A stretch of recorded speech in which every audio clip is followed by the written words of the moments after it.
Good afternoon and welcome to the most magical scene here at Pridelands.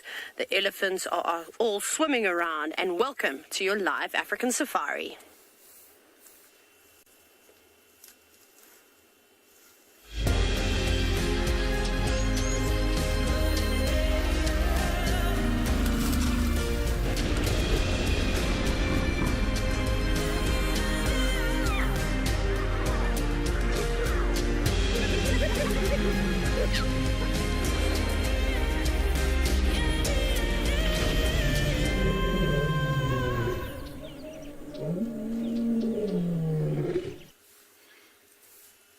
Well, it's an awesome afternoon out in the African sun. Hey, sorry. It's starting off with elephants all around us. And as you can see, we've got an elephant that's come right up to the vehicle who's just had a mud bath and almost sprayed us in mud. My name is Taylor McCurdy, and on camera with me today is Sebastian.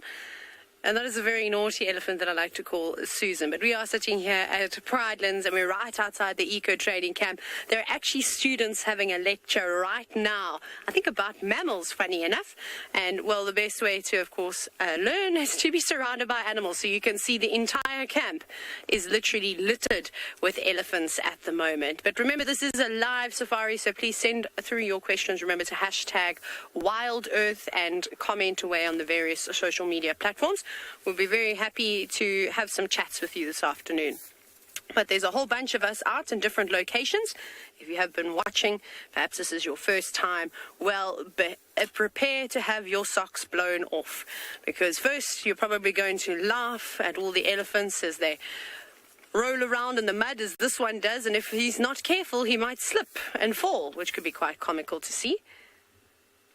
But they're just having the best time right now, which is fantastic to see. But it doesn't seem like the action is over for us here, because it looks like there's some more elephants on their way down to the dam.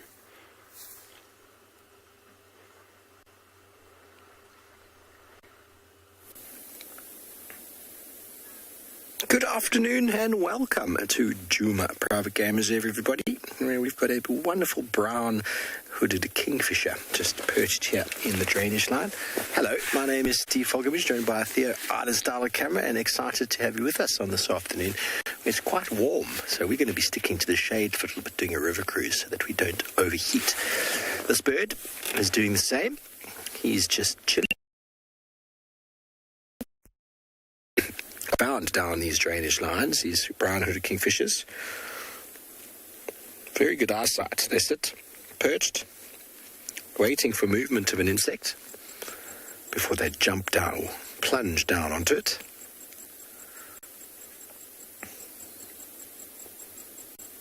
Very common kingfisher. Stays here all year round.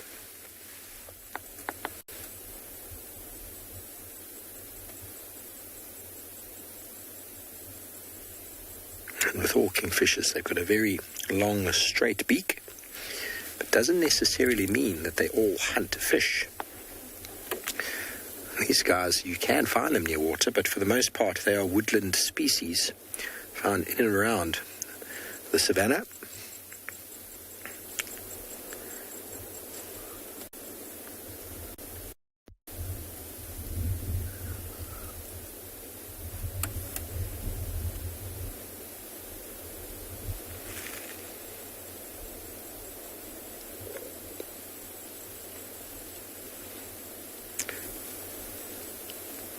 Okay, so we're going to continue on down this river, see what else we can find, trying to shelter away from the sun.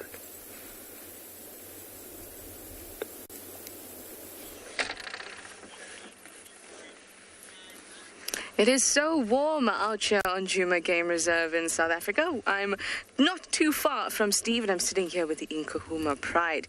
These are our lions that call Djuma home. It's always a pleasure to see them. Hello, everyone. It's a pleasure to see you, too. My name is Trishala, and I was about to say Theo. No, I've got BK on camera this afternoon. There we go. Thank you, BK. And we are very happy to take you on board for this live safari, and very, very happy that we've already found these lions. Now, there's about 9 cubs in this pride, and some of them are quite old at the moment, even past a 1-year-old. Rhinos is 2. And we have a number of lionesses. The main players are Amber Eyes, Purple Eye, Ridge-Nose, Chile. We've even got the Nick-eared lioness. We've got the Tatty-eared lioness, the Pale-eyed lioness. And at the moment, everybody is flat, so I can't tell who is who. Sam, you'd like to know how long a male coalition can last for? It can last the lifetime of a male. Now, males have a shorter lifespan than females. That's because of the way that their life goes. They have quite a tough life.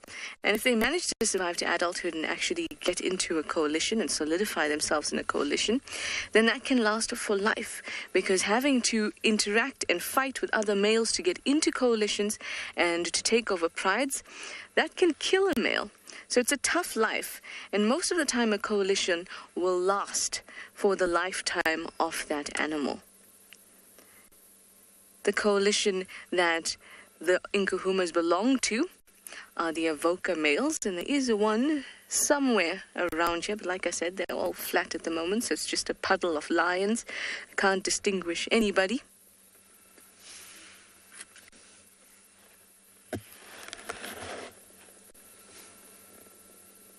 See, there's a youngster there. So they'll be feeling very, very hot. And you'll notice that some of them are on their bellies with their legs raised. And that means that all the thinner skin that is on the underside of their belly can be exposed to the air, so they can lose heat that way and stay cool. Look at this little one trying to get milk. You are too old for this. Well, I'm going to stick around with them. They're not doing much, but they are wonderful to spend time with.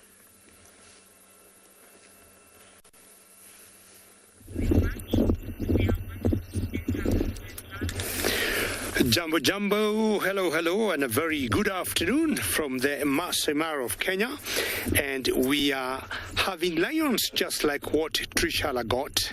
And not sure how Trishula's lions are behaving, but as you can tell, they are having what sometimes we could call the afternoon siesta, or just an easy way of spending the afternoon. It's very typical of most lions.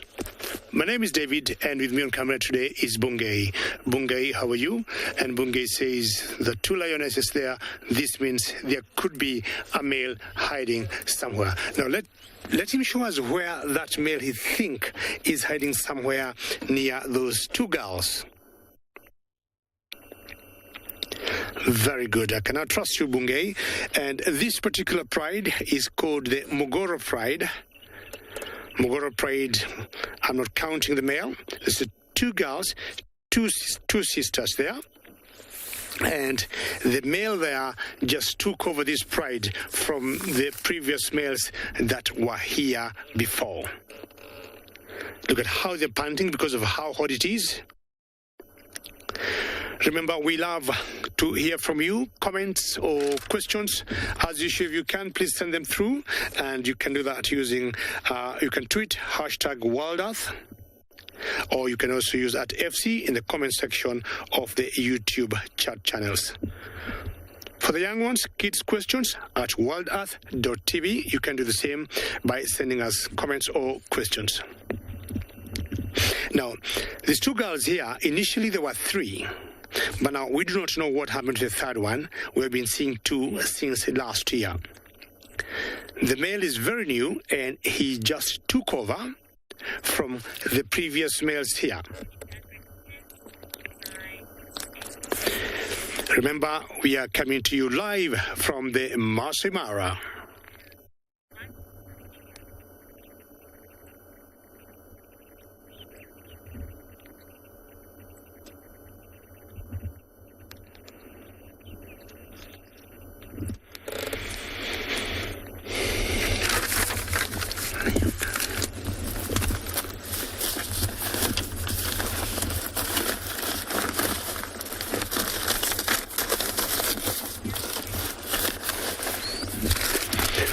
Well, ladies and gentlemen, you can see how warm it is, but I don't think the panting here is because of the warmth.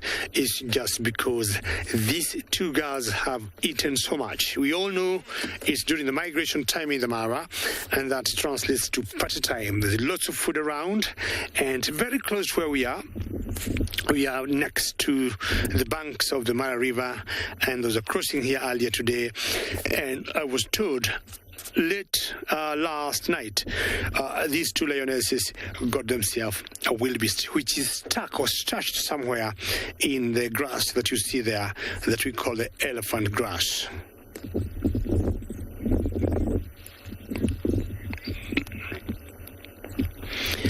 They might be here sleeping and napping for a very long time.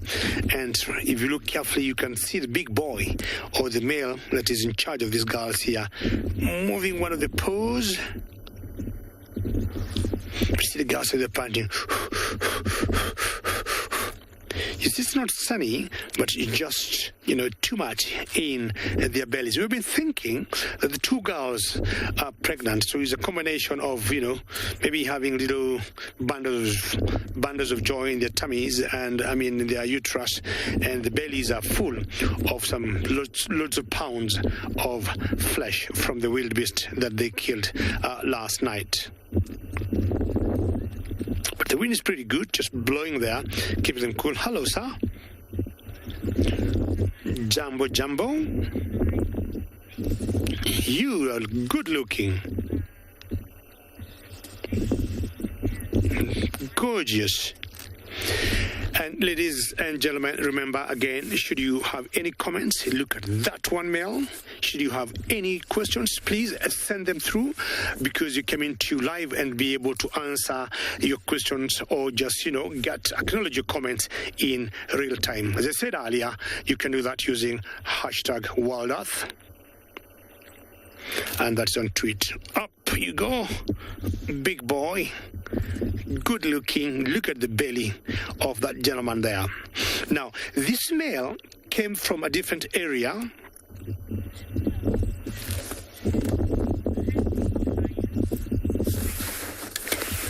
And when he came here, the previous coalition that was here, he pushed them out and he took over, and he came from a coalition that we call the Bila Shaka coalition. There are always 5 males, and he stayed. I don't know where the other 4 went, but currently he is in charge. Very interesting way how they're turning around. Very good. Look at the belly of that girl there.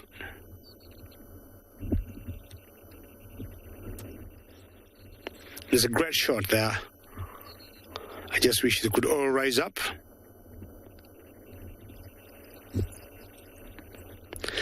I'll give them a few more minutes from where I am and see if they'll be more active than they are before I move on.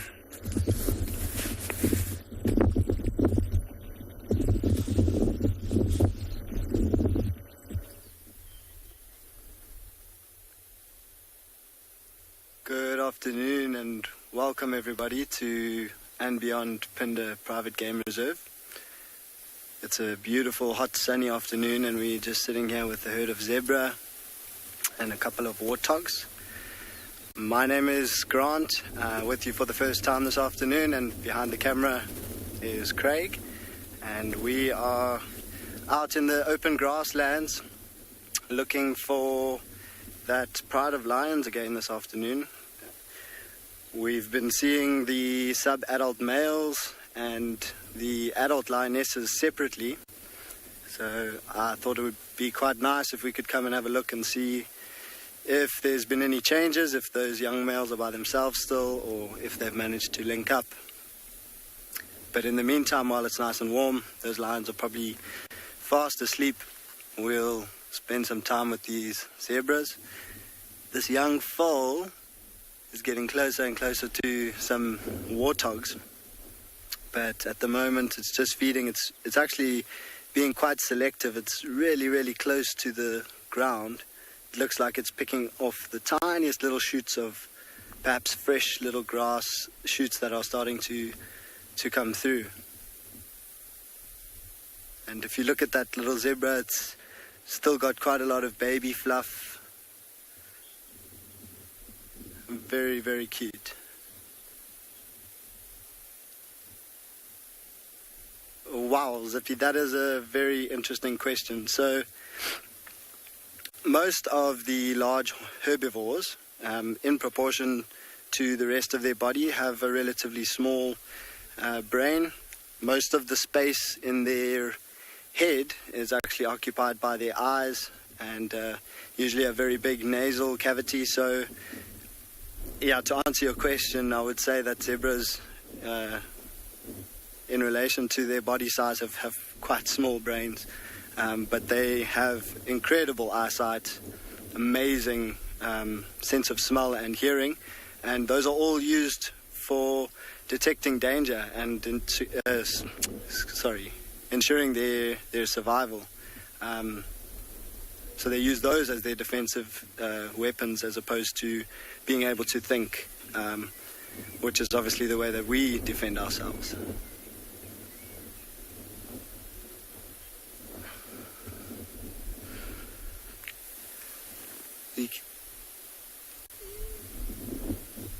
So yeah, at the moment we're just going to sit with these zebras and wait as the sun dips a little bit, and hopefully find those lions as it gets a bit cooler.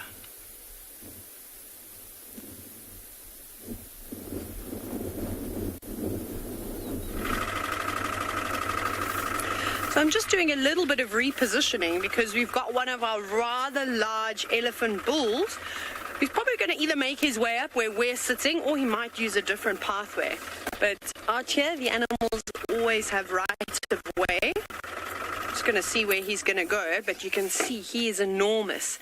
He's not the biggest bull that we occasionally see. There's another male by the name of Ezulwini, and he is huge. He's got really big tusks as well. Kumo, however, hasn't got as big tusks, but in terms of his body size, it doesn't really get too much bigger than that. That's an enormous leadwood tree that he's just walking under. Off he goes.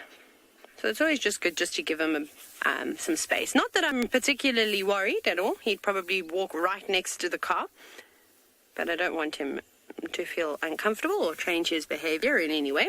And then we've got a peaceful scene for the moment of some elephants just relaxing in the water. And then you always have that one person at a pool party, don't you, that wants to jump on in and splash everybody else, you know, while some are just floating around trying to catch a tan, not trying to get their hair wet. Bet you can all relate if you've got siblings. Now, Ivan, elephants have to drink a fair amount of water, and every single day if they can. Please excuse this elephant. We've actually seen him quite a few times before. He has got a slight limp. And Ivan, I'll get back to your question now. We don't know if it is a deformity from birth, but you can see his right hind leg is significantly, it looks like it's shorter than his left leg. Perhaps it was an injury in his early age that has, something has happened and the tendons have been, torn, and it's shortened the leg somehow. I have no idea what's happened to him. I'm just, of course, speculating. But he's fine. He carries on. He does what he needs to do. He actually follows Kumu around. They are big buddies. So, Ivan, let me quickly just answer your question. Apologies. So, elephants need to drink a large amount of water.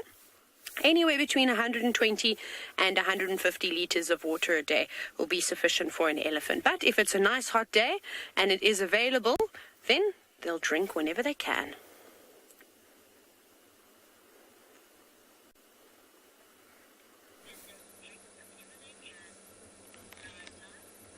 These guys will also drink whenever they can, but they're a little bit less reliant on water. They get a lot of their moisture requirement from the food that they eat, from the blood in their prey, but they will readily drink whenever they can. I was just thinking, I wonder when the last time they've had a drink was. It was probably last night, because during the day, nobody's moved from here. We had them in the morning. So the whole day they haven't drunk, but they certainly will tonight, and they certainly have last night. There's a lot of water sources that are still available, because we had such a brilliant wet season last year that our dams are still looking good.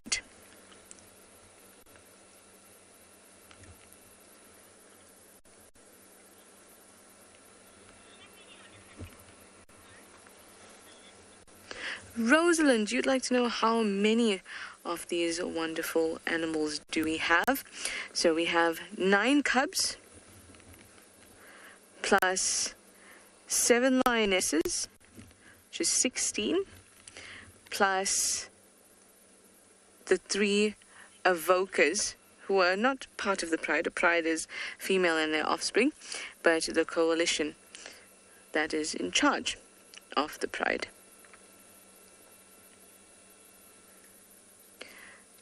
Now, when they all get up, it's much easier to see who the females are, and look at all the cubs and judge their ages.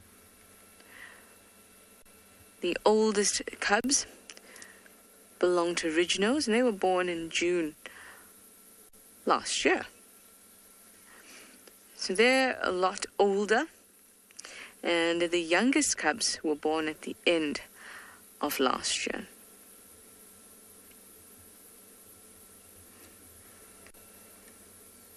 Now, if they were all very obliging and got up, we could see just what condition they're in.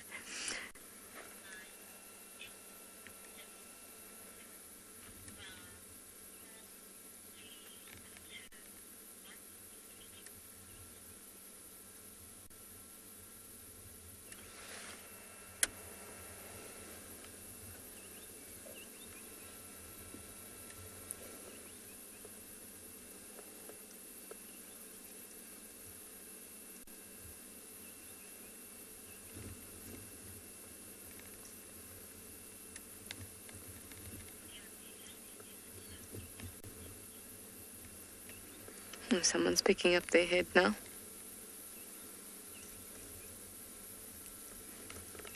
a little bit of play. Gotta love some play. I hope I didn't forget anybody.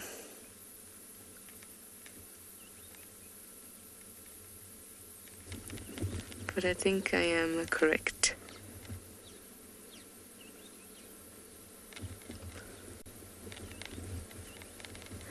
These guys are going to be flat as pancakes until, I mean, it's really hot today, so maybe even until 5:30 or so, but I hope that they'll move before that.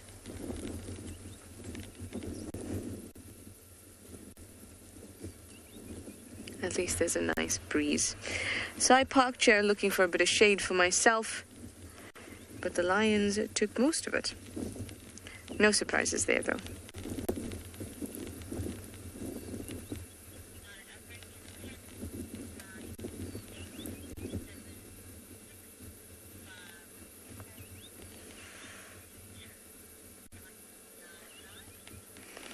Still with these lazy lions, not much is happening.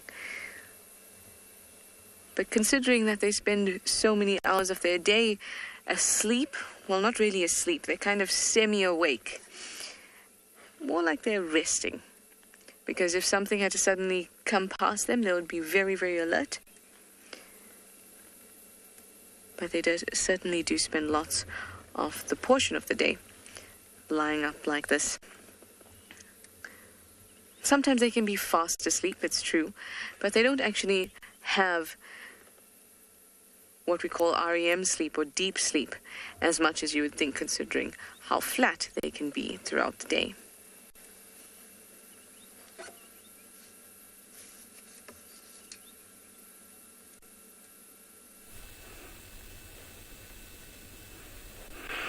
Welcome back this afternoon to Masai Mara, and look what we have here. Another very beautiful antelope and a resident of the Masai Mara. Good afternoon. My name is Isaac, and on camera I have Big James. This afternoon we're staying by the marsh, see what we can find for you. There is quite a lot of different antelopes, and I'm going to share them with you. So over here I have the first one. That's the Defasa waterback. This is an antelope found in marshy area. Antelope native to Africa, from sub-Saharan Africa all the way to Botswana. It's very common to find young ones amongst females because it means this is a breeding herd. There is a male or a dominant male somewhere, but he's not present on the frame there. I actually haven't seen him, but definitely he is around. Look at that guy. He lost his tail. Usually that happens either when the hyena is trying to get them, or a lion, and they rip off the tail.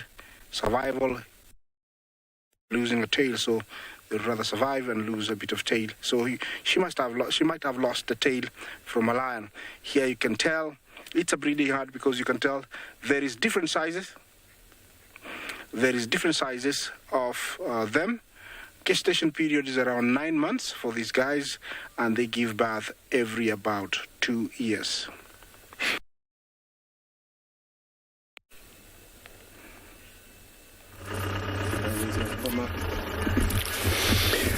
Well, that's very good and very interesting to hear, Isaac. And what I thought to do is just to change the position of the vehicle and face the Mara River. And by so doing, I have seen all those reptiles that you see there that look like part of the ground or part of the soil on the bank of the Mara River.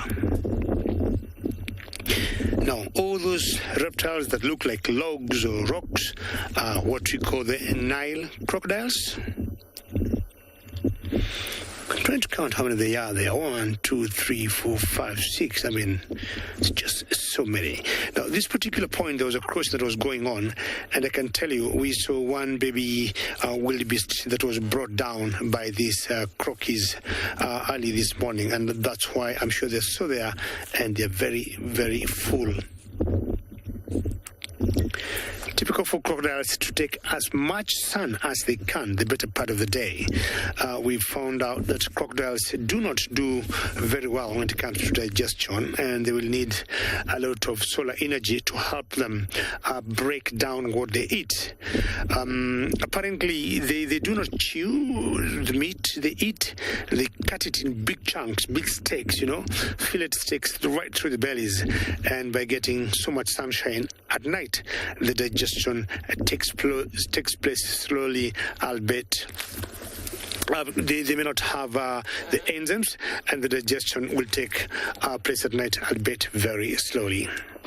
Now, one side we have dangerous animals, the reptiles, the crocs, and on the other side we have the lions.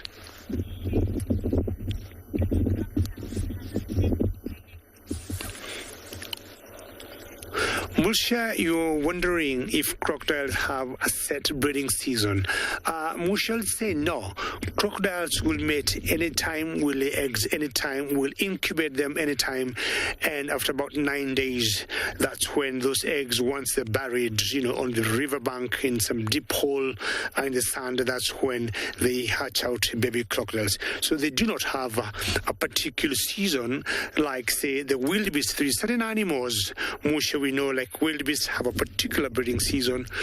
Small antelopes like the impalas have a particular breeding season, but reptiles like these, or like most of them, snakes, chameleons, they do not have any particular breeding season. So you could see a group of crocs like these, see youngsters, you go to another group, some youngsters, others big, others small, indicating that they do not have a particular pattern for breeding.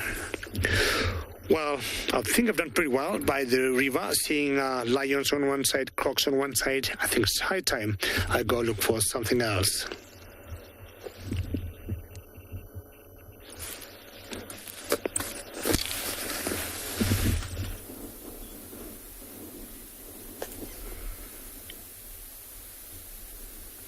Hello everyone, and welcome back to Phinda Game Reserve. We've managed to find 2 white rhinos this afternoon, and they're just down in a dried up waterhole, feeding on some very green looking grass just along the edges. And if you look at that one in the frame at the moment, you'll be able to notice that the horn is, the horns are starting to grow back. The typical rate of regrowth of rhino horns is more or less 20 centimeters a year. And on Phinda, as I'm sure some of you know, but for those who don't know, we have dehorned all of the rhinos. So fairly soon, that it looks like a young bull will need to be dehorned again.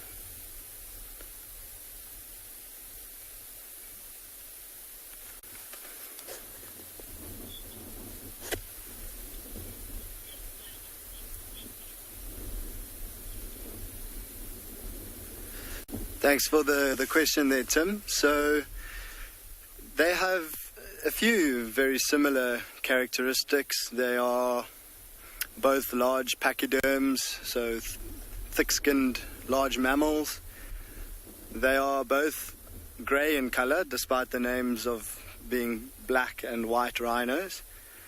But they also have a number of characteristics that make them quite different to one another. So these 2 white rhinos, as we can see right now, they're busy grazing. So they've got a very flat and wide mouth, and they obviously prefer to feed on grass. The flat mouth is suitable for grazing, and the black rhino is the opposite. It's got a hooked lip, and it uses the hooked lip for wrapping its lip around branches and stripping the branches of its leaves. And so they feed on leaves and twigs. The white rhino feeds on grass. So we're going to sit here with these rhinos a little bit longer and see what they get up to.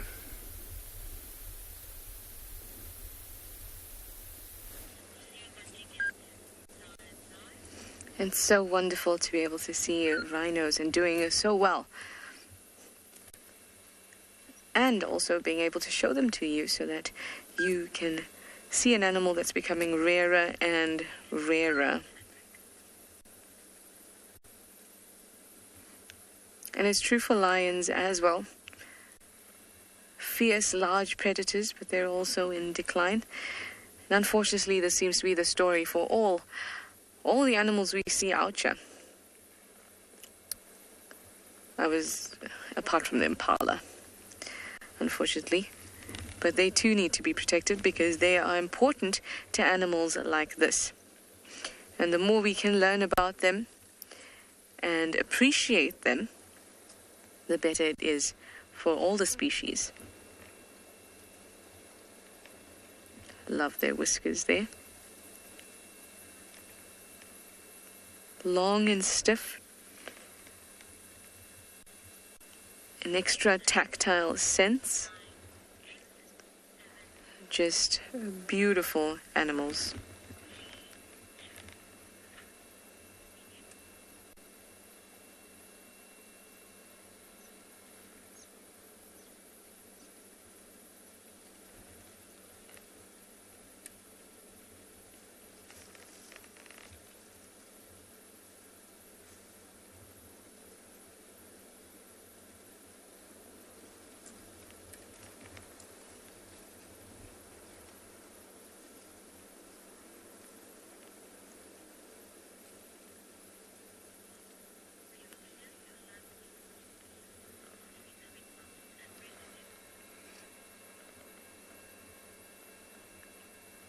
Lovely. Well, all you'll be able to hear is the wind and the rustling leaves, the gorgeous sound of the bush in this very dry time. But I think we're almost over the hump. The bush will be greening itself very, very soon. Listen.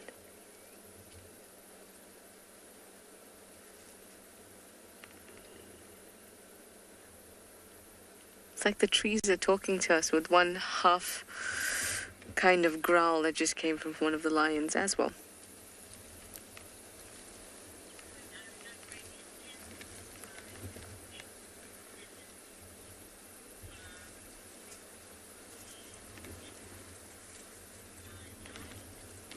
There's a little bit of movement, a little kind of stretch here and there.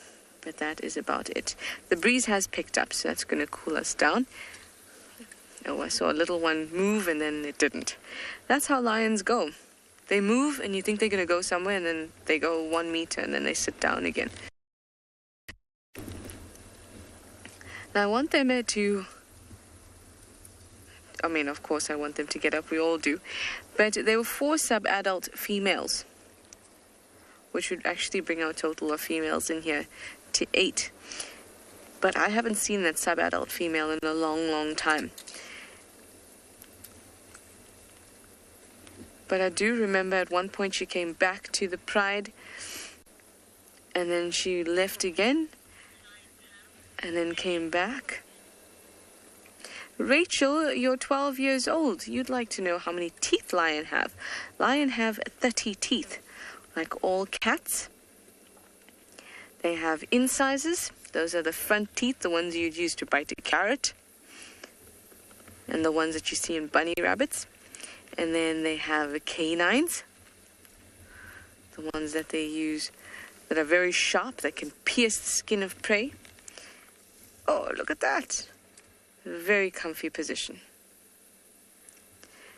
And then they have modified premolars and molars. So those are the teeth at the back of your mouth that you'd use to chew. And one of the sets on either side is modified. That means it's changed a little bit to be extra sharp because they rub against each other, so they keep sharpening each other. And we call those carnassials. And they're at the back of the mouth.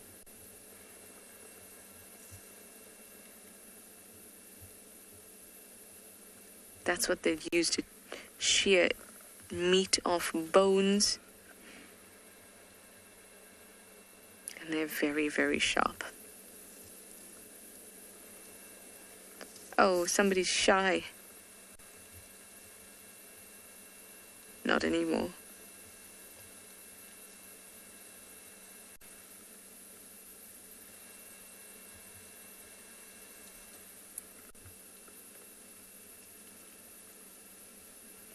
Well, like I said, I only think they'll get moving around 5:30 or so. I definitely hope they will before that.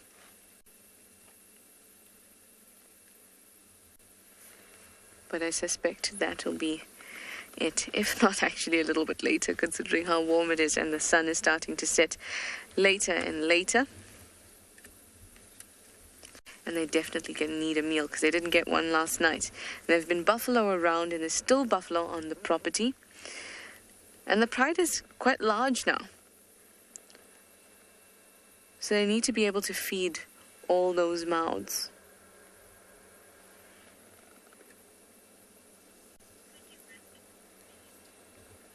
Oh.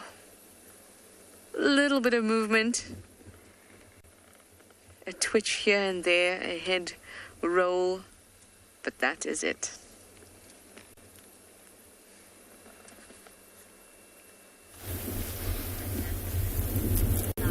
Well, good luck, Trish, on the Lions getting up and doing something. It is a nice warm afternoon. There's enough wind, though, to be able to encourage them to do something, but I don't know if they will. So anyway, we have moved on to Chitwa, and apologies for the shadow over the track. We found a lovely little track here in the sand, and you might think to yourself, what on earth is he looking at?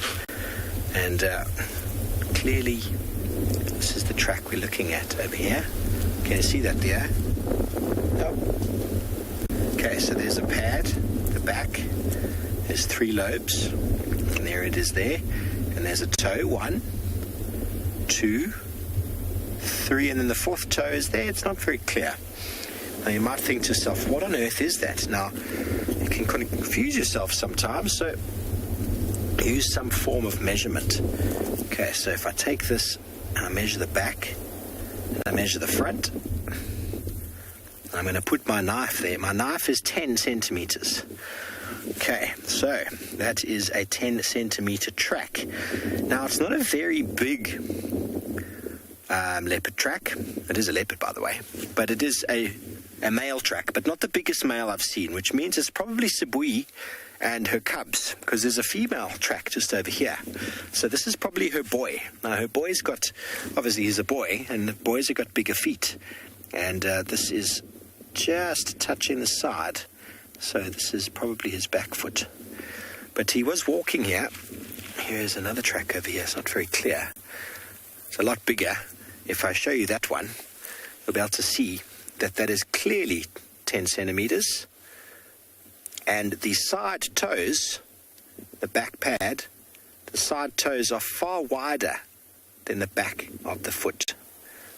That's a very clear indication of a male. Males are much bigger, much heavier, much stronger, and so their shoulders and front feet, for that matter, the feet are broader than that of a female. A female's more delicate and more elegant and a bit more narrow.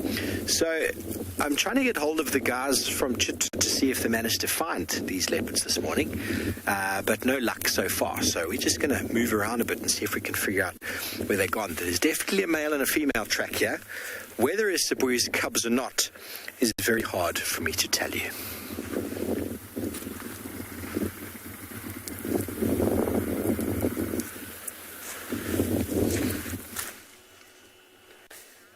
Right, welcome back to a beautiful Prrivelands, where the elephants have now moved away from Ndlovu Dam, and I think they're going to go and search for a new spot to do some feeding. But they're moving through this really beautiful open area, and the reason why I love it so much is because of all the fallen knob thorns and leadwood trees that are sort of just scattered around here. Now, most of these have been pushed over and destroyed, unfortunately, by the elephants, but it's created still, I suppose, lots of different homes for other animals like the dwarf mongoose and slender mongoose and squirrels and a variety of invertebrates and reptiles and things. So it just feels like you're not in South Africa Especially when you're facing the other way, it looks like a scene from Botswana. But I do love it when they come through here. It also, gives you a good indication of how big these animals are, because some of these trees are enormous. They're probably standing at maybe 15 meters high, 20 meters high. Now, B, if you go towards an elephant's shoulder height, you're probably looking at about 2.5 meters or so, maybe just a bit more than that. Maybe a really big bull, about a bit more than that. But if we can find a nice tree, we can do that for you, where they've been rubbing up against it after a mud bath, because then they'll leave a splash of, not a splash, a smear of mud on the trunk of the tree, and then we can go and have a look. And I can show you, and I can give you my height, and you can just see how big they actually get. There's 2 boys at the back, look at them, not very happy with one another. They're youngsters, though, just having a tussle, but it looked like it was getting quite serious. They were pushing each other quite far away, but are a little bit, I suppose, hot-mood, because I'm pretty sure that one of the cows here is in estrus, so they're getting quite excited. There you can see them at it again. And they will do this. You can see, look at that. Lots of grumbling as well. You might even hear their tusks as they clash. So you can clearly see how easily they can break their tusks too. Those are 2 very, very big animals having a push and shoving competition.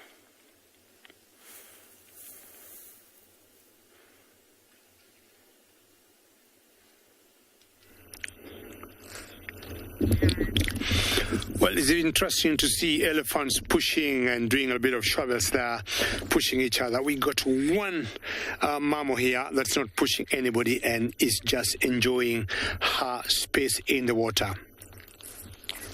Look at her, and this is a hippopotamus, and not in the river. We are quite a distance from the Mara River, and in the Mara we got so many places where you'll get just water either collecting from the rain, but this one comes from a particular spring, and the spring drains in the Mara, and you'll get once in a while. We have even seen crocodiles here.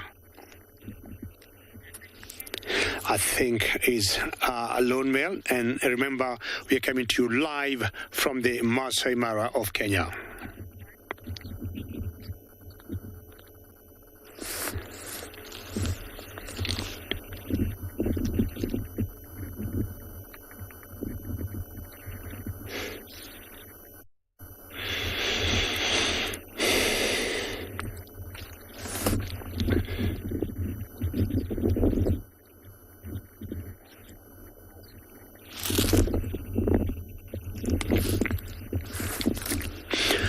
Nothing out of the ordinary to see a lone male, and a lone hippo. My guess is this could be a male, because the females are very social and they tend to be together.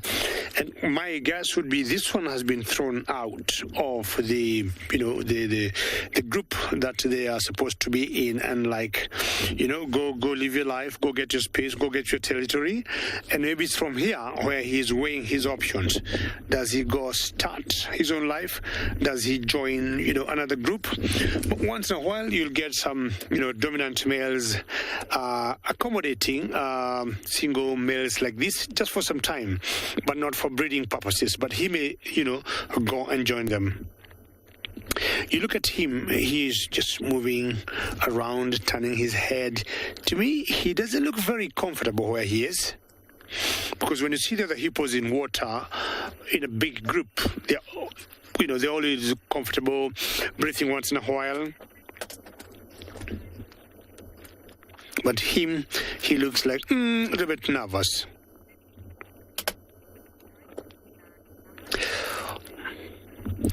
We got a small chick there. Remember, we are coming to you live from the Masai Mara, and my name is David.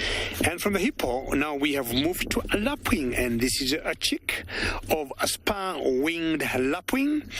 Every time I swing by this place, I love to stop here and look at how they're feeding in the water, chasing all the insects they could catch. So either she or he, and either she got a brother or he got a brother or a sister, because the two of them, and of the two, one is more playful or one is more always active than the other. And that is the mother right there.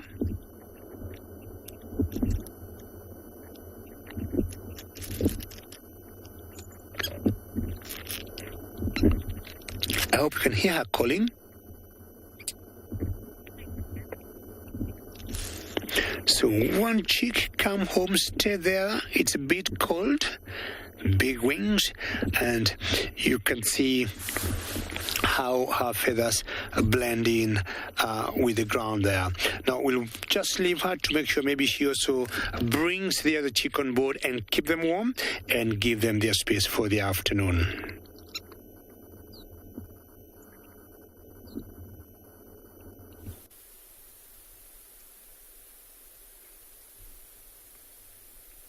Perfect timing. Welcome back to andBeyond Phinda. If you've just joined us, we were sitting with two white rhinos, and while we were sitting there quietly just observing them grazing, we heard this herd of impalas start alarm calling.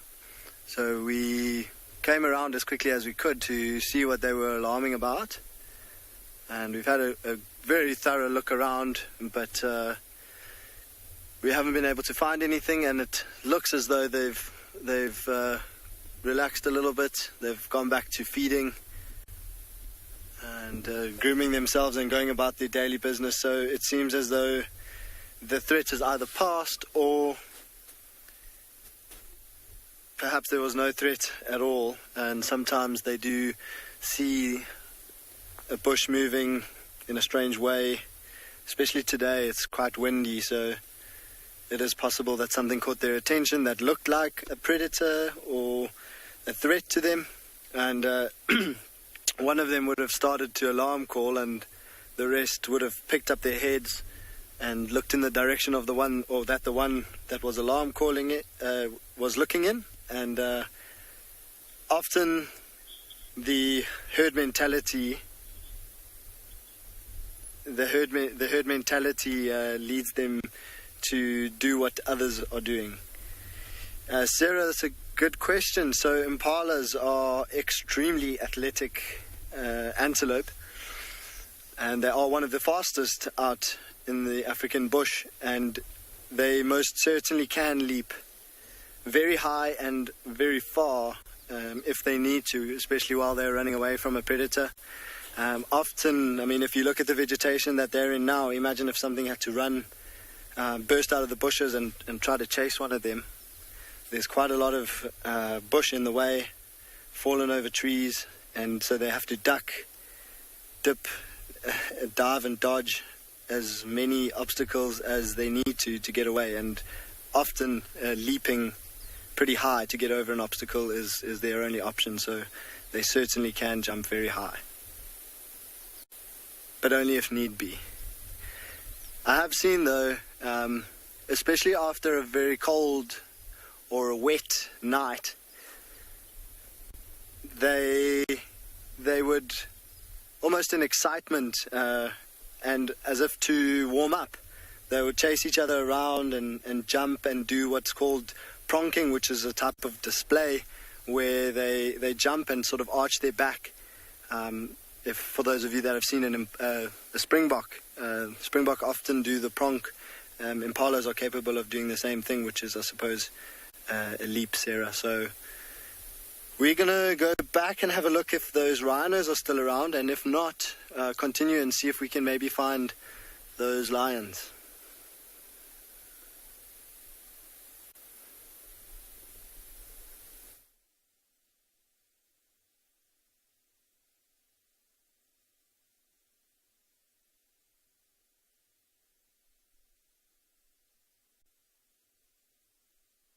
Is that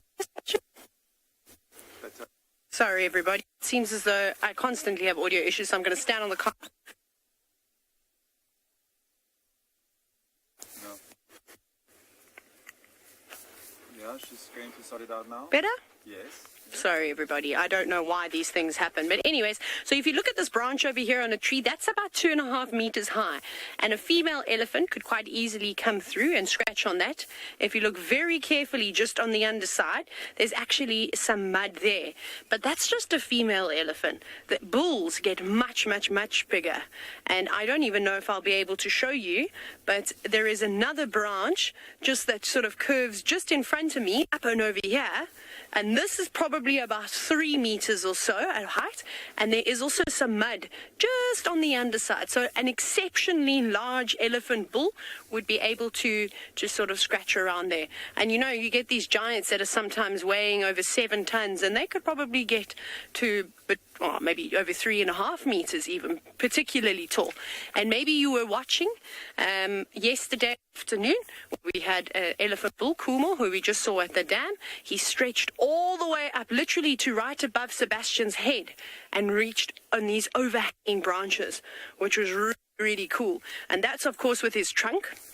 That he was able to do that. So those branches right up there, even if I were to stand on the back of the vehicle, I still would not be able to reach them.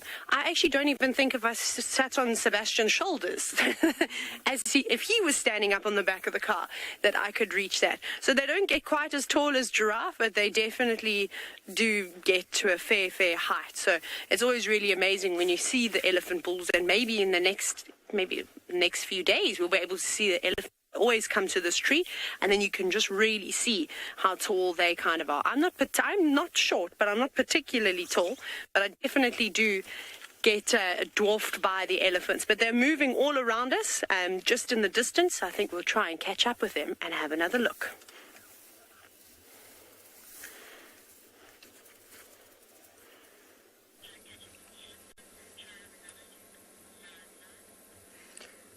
These guys are also tall. Kind of, at about shoulder height. They're about 1.2 meters tall. Males, females a little shorter, about 1 to 1.1 meters. Luckily for them, the things they want to eat are not at the tops of trees. So height is not of a great benefit to them.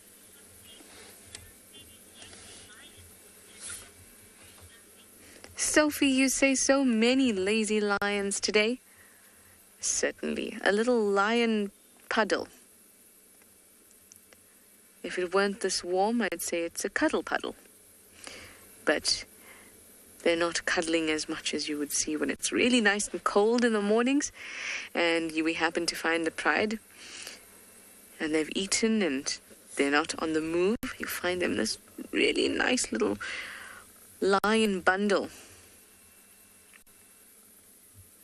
Some on top of others, and it's just too cute.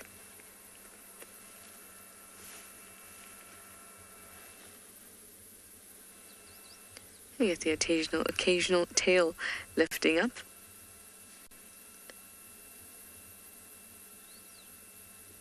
An ear twitch, a paw flinch, a tail swinging. That is the extent of the action with our lions today.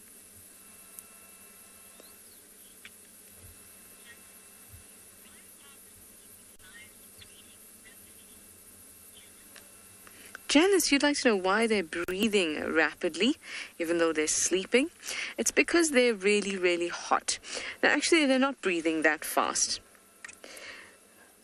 You'll see it sometimes, but they're actually not breathing very fast at all compared to how they can when they've eaten a lot. This is a very good kind of beat for them, a good rhythm, and it isn't fast for them. Now, when they've eaten a lot, they have digestion taking place, which increases their metabolic heat, and then they get warmer, and then they want to they'll need to breathe more heavily, and that's why you'll see them with their heart beating quite quickly. But at the moment, though they're still very warm and they do need to pump blood around themselves very quickly, it's still nothing compared to what they normally do, look like when they've been eating. Anyway, guys, it's been a fantastic day, and do remember that you can go online and find us and join us. But for now, bye-bye.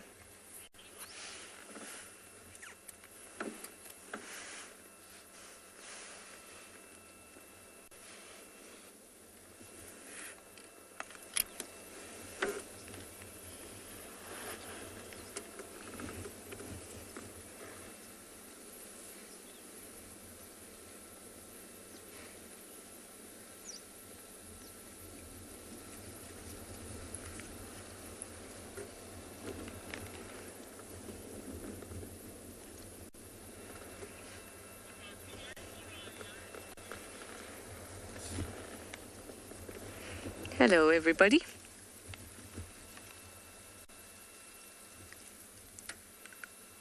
Look at that.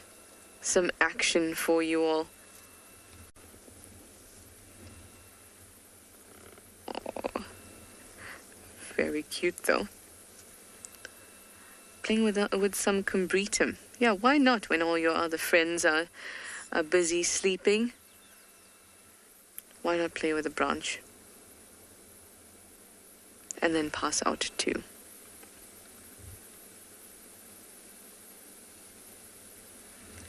Now our lovely lions here are definitely going to stay put like this for at least another hour.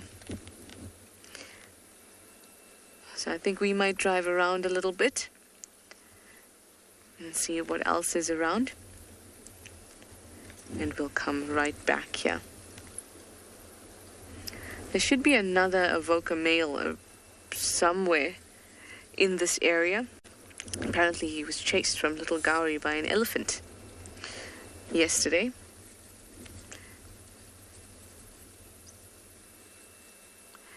So perhaps we can find him. If we don't find him, he definitely will find the pride later tonight when we come back.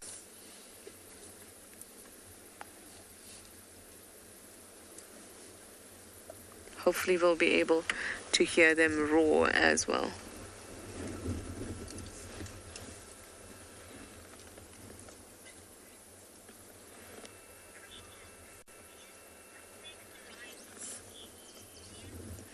Ian, you'd like to know what makes the lions twitch their ears and tails and things like that?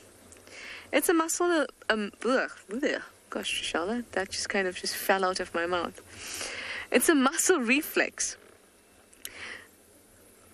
So it's not a conscious movement. It's kind of like when, not even like when you get an itch. Like when you get a sudden, like a sleep twitch. Kind of like a sleep twitch. And that you are not, you have no control over the movement. It's just something that happens automatically. Obviously, they have receptors all over their bodies, and when they're used to getting flies in certain parts of the body, those receptors are particularly used to the feeling of a fly, and it knows how to react to it, or the body knows how to react to it to get rid of it, and then this twitch develops. And it's a completely automatic reflex, and it's developed and evolved because it works. Anyway, I am going to leave them just for a little bit and have a peruse around this area and see what else the bush has to offer.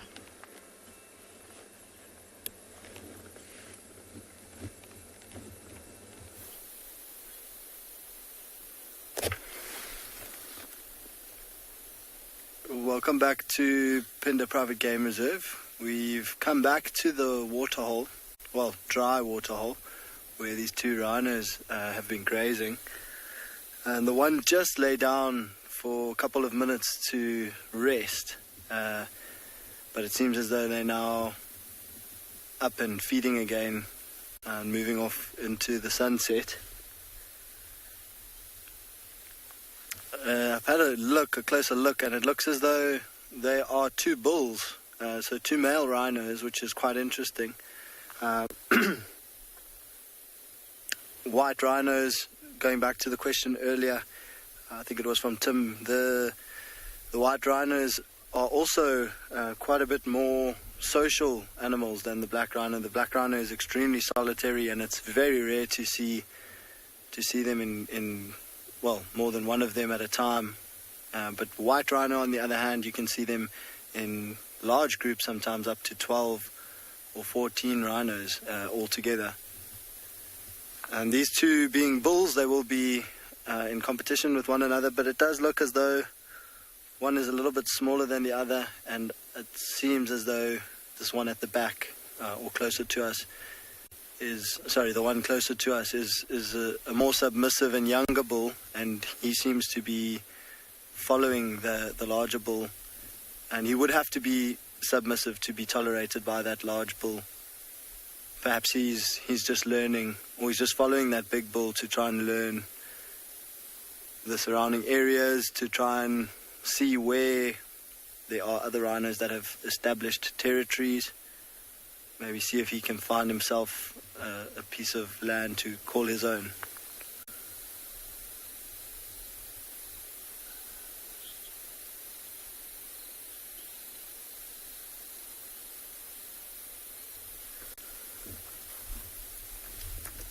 Thank you, Arno, for the question. So there's a range with white rhinos. The bulls get quite a bit larger than the cows.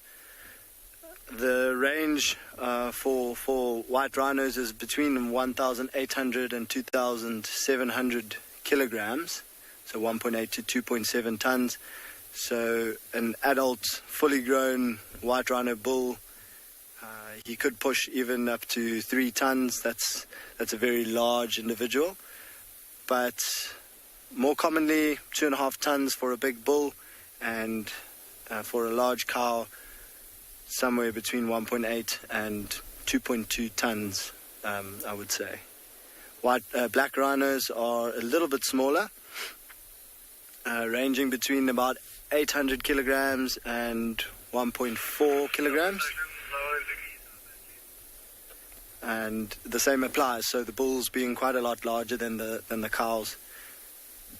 So yeah, they are really, really big animals, and it's always deceptive when you see them from a car, or when you see footage of them or watch a documentary of them. It's quite hard to gauge, or difficult to gauge, the actual size of the animal.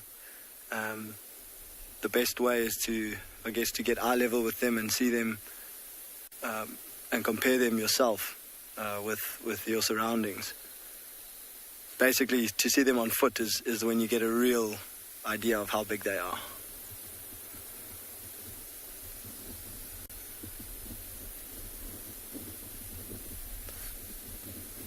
So as these rhinos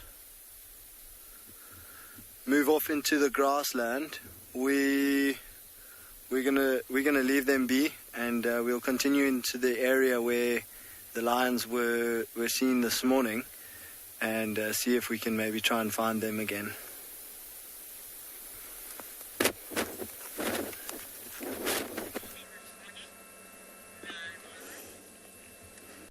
Well, I've decided to stick with the lions for a little bit longer. But since we haven't spent much time with them, we might as well. Especially the sun is kind of dipping and getting a bit softer, which means that we can maybe move around and get another angle. Because you see, we also have to be in some shade. But now that there's less harsh sun, maybe we can move for the next segment.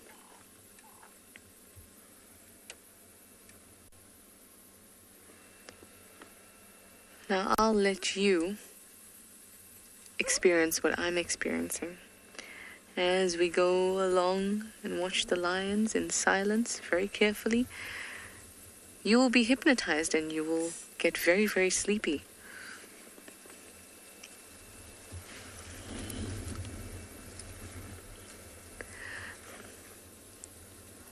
So let's start over at the lion at the end.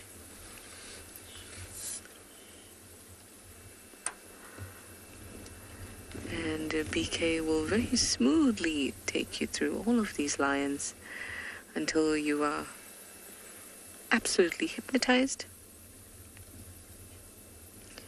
And you think that you are with me in this very vehicle, not just watching.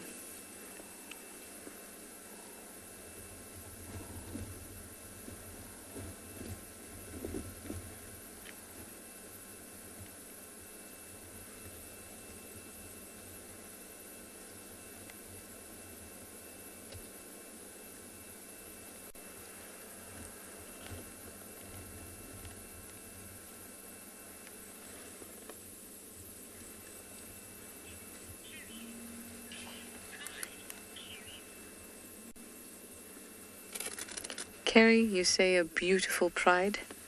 Carrie, you should be hypnotized by now. How are you still speaking? But they are a beautiful pride. They have gorgeous fawn coats.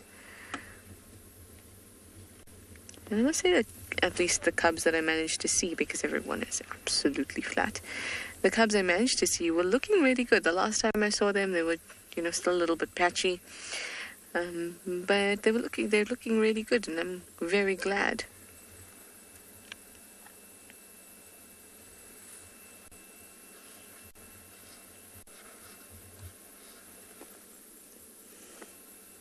Oh, that was quite cute.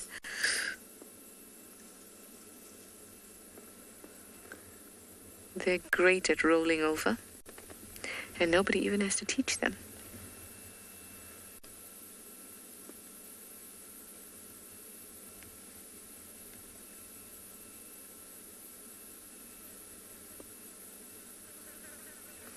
I like to enjoy a nice, they're not doing anything, and it's sometimes a nice time to check yourself and realize that you're sitting with a pride of lions, and we get to share this with all of you, and really you're sitting with this pride of lions too.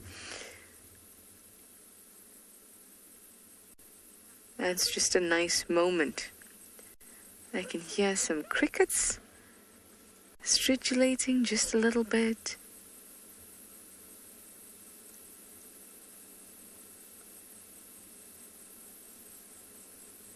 Can you imagine being an ancient human walking in these areas?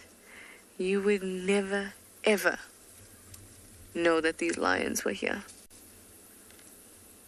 They blend in so well, and they're so flat, but they would know if you were. It's just an interesting thought.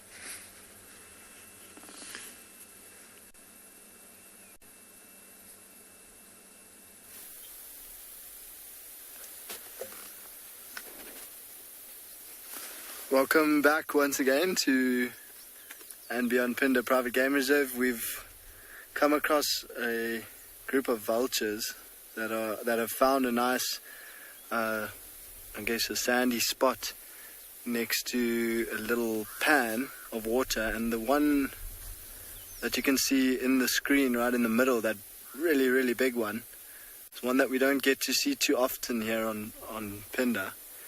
And that is a Leopard-Faced Vulture. The rest, all the smaller ones are... Oh, do you see some squabbling there? The rest are all white-backed vultures. And if you look on the ground around them, you'll see there's lots of little feathers. And those are all down feathers from these vultures. So what they come and do here, next to this little pan, is they come and dust bath, which is something that a lot of birds do to get rid of parasites. And they do another thing called anting, which they would most definitely do in this area as well. And that is just to lie in an open area and open and spread out their wings and let the ants come onto their body and pick off old dry skin and basically clean out their feathers.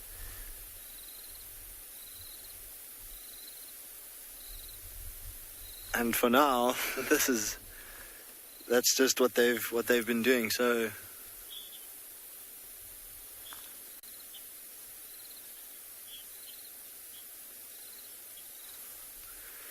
Steve Jones, that's a great question. Thank you. Vultures have actually got some of the largest wingspans. And if we look in our bird guide, the Leopard-Faced Vulture is quite a lot bigger than the white-backed vulture. So it's definitely got a much bigger wingspan. But I know off the top of my head that it is definitely close to 2 meters. I'm just having a quick look in my book.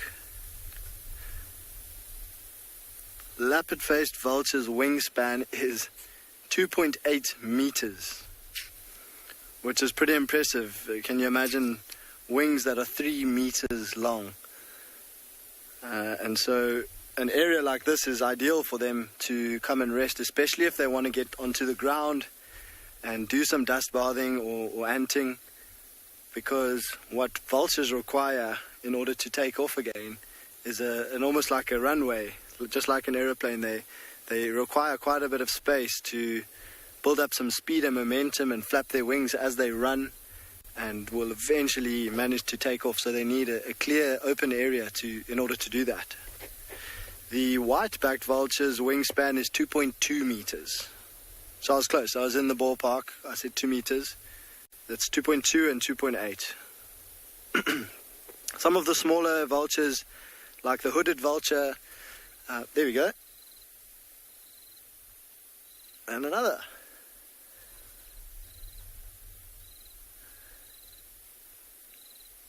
Perfect example of the running takeoff. There we go, another one.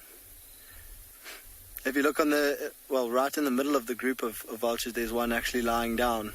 And it's quite tough to see, but it's actually got its wings a little bit spread out. That one at the back that's looking at us. This is just turned sideways now. So it's busy practicing that anting or dust bathing.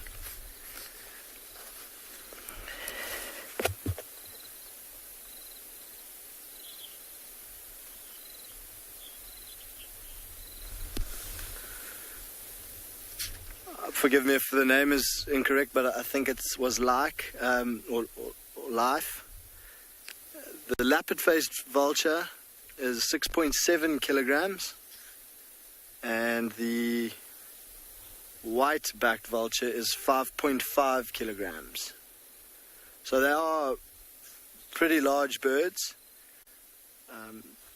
and that is the reason why they require that runway to get themselves off the ground. You also wouldn't see vultures up in the sky on a very overcast and still day, because in order to fly, they actually don't rely on flapping their wings, which is quite interesting. If you think about a bird not flapping its wings in order to fly, they use thermals, which are air currents that are caused by the sun heating up the ground.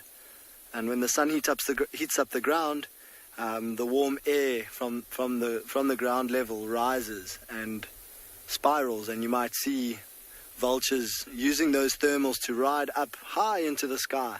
And then what they do is they glide and they cover huge distances while they're looking down and scanning for any potential food.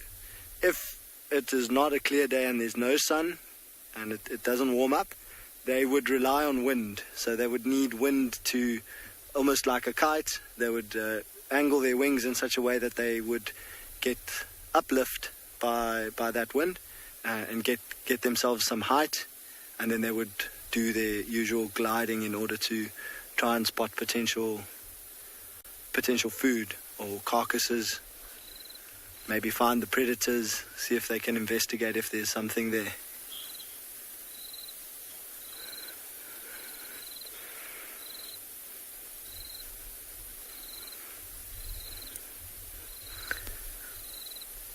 So Sassy Cassie is asking if vultures only eat carcasses, what about fruits?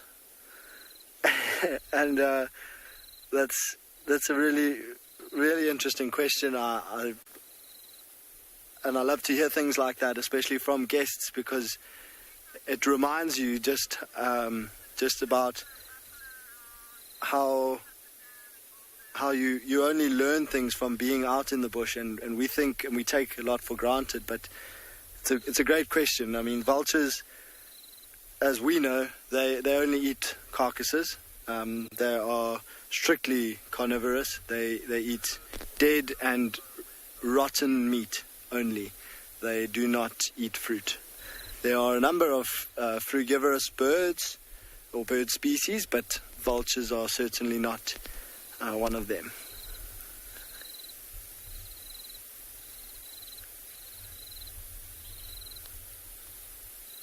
Yeah, so these vultures might have come from their patrols today during the day to come and rest. Perhaps they have full crops, or they didn't manage to find any food today. So what we're going to do is we're going to go and see if we can try and find those lions, and hopefully as it cools down they get a bit more active.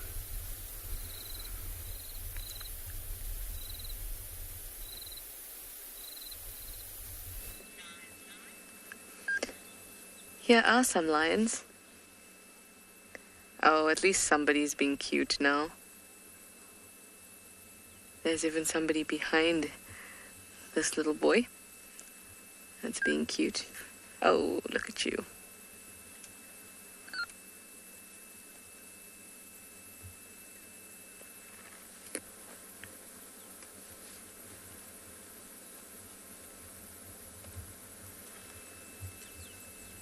I think it's cooled quite nicely, so maybe my guess of them only moving around 5:30 will change. I think maybe 5 o'clock. As soon as I said that, I thought I'm being hopeful. Oh, look at that handsome boy.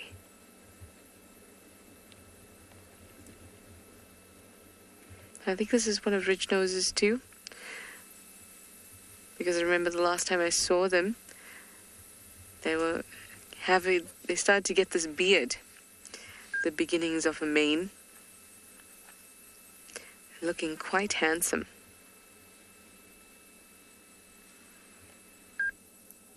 Oh, there's a couple yawns this side, so maybe there'll be some movement soon.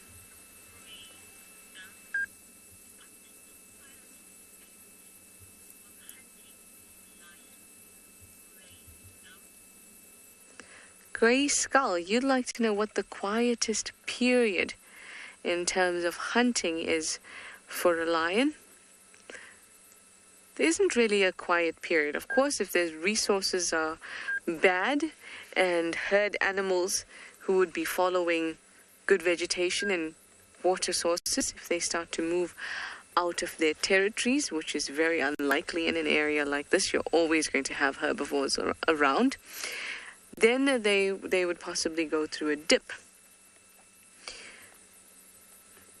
Then also when you think about drought doesn't just affect those animals that rely heavily on water, but those animals become really frail and their condition deteriorates a lot, and then a lion goes and hunts it. And then they're having a meal that is not as nutritious as you would expect. You think, oh, it's a Ngala. But what the Ngala eats and what the Ngala drinks is what keeps up its specific vitamins and nutrients. And if there's a drought and those specific nutrients, those specific amino acids can't be created, and maybe this resulted in the death of the Ngala or whichever other herbivore, the lion then eats that and is not getting the type of nutrients that its body expects from that type of animal. And that over a prolonged period means that a lion or any other predator is at risk of malnutrition and death as well, even though they'll be eating correctly.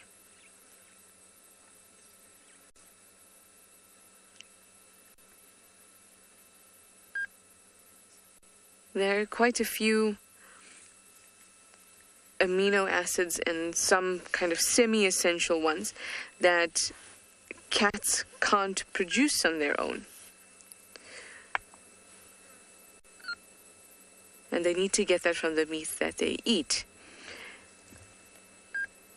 And if they don't have that, then they lack those amino acids completely, and they can have things like hair loss, deterioration in vision, even kind of shakes and seizure type things.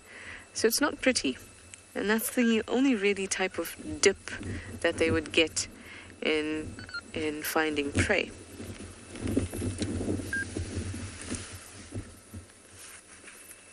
No problem. I'm just inside of... Good afternoon, everybody. Welcome to Chitwa once again. We've got a white-back or griffin vulture up in a beautiful knobthorn tree. My name is Steve. Hello, everybody. Joined by thereon style camera. Excited to have you with us. Now, we've been working those tracks, and leopard tracks with a 3 went to the dam and went back again. And unfortunately, those 3 leopards have gone a little bit too far east, over to Vessel's Cutline, or I'm not sure what it's called, but not far from where we had Sabuyi and cubs last time I was here with that impala kill in the tree. Just past that and in a bit, I'm afraid. It goes onto a property we aren't able to traverse at the moment. So we've given the update to others in the area, and they can go and follow up. Those tracks were fresh, though. They were from some time today. Obviously very thirsty. They walked all the way to the dam to have a drink, and then walked all the way back.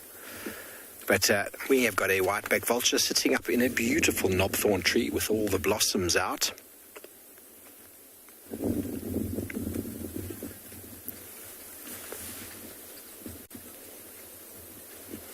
Hello, Laseko, 10 years old.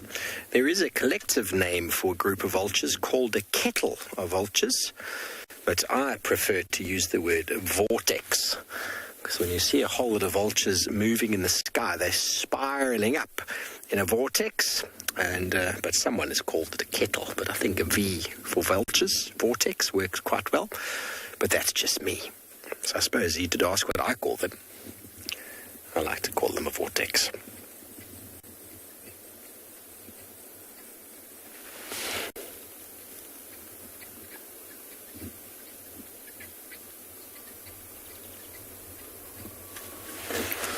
Alarm calls of birds just behind me here. I'm just having a little listen.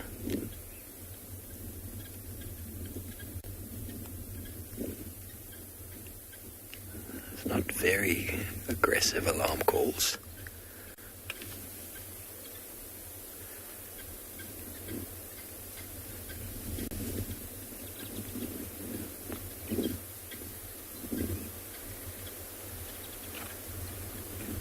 Guinea fowls contact calling each other.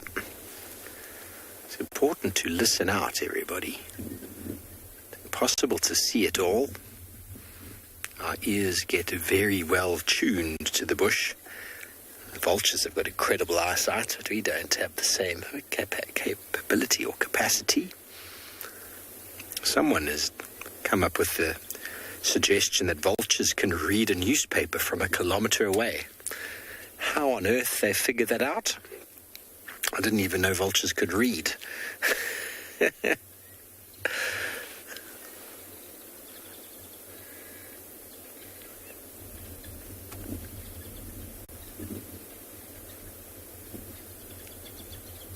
Guinea fowl are being very vocal behind us, but it's nothing to be too concerned about right now.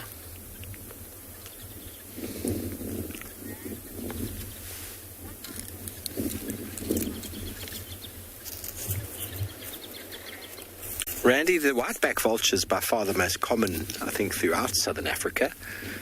Up in the Mara, you get lots of Rupel's vultures. Down here, you also get a few hooded. The white-headed is very uncommon to see. The Cape and the Lapid-Faced are actually endangered.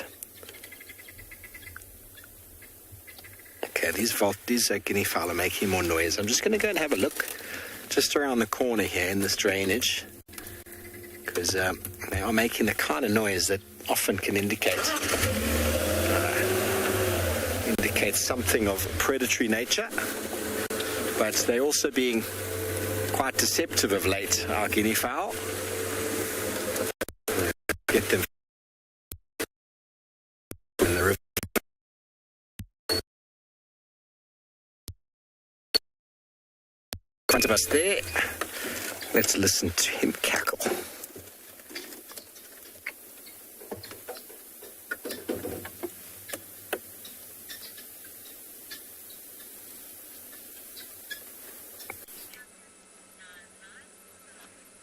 That must be interesting. A cackling vulture.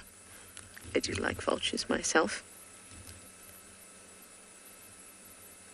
These guys see vultures very often.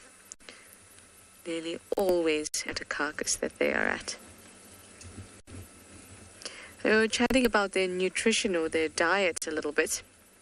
And I said to you there's several components of a healthy diet for cats, or obligate carnivores, particularly cats,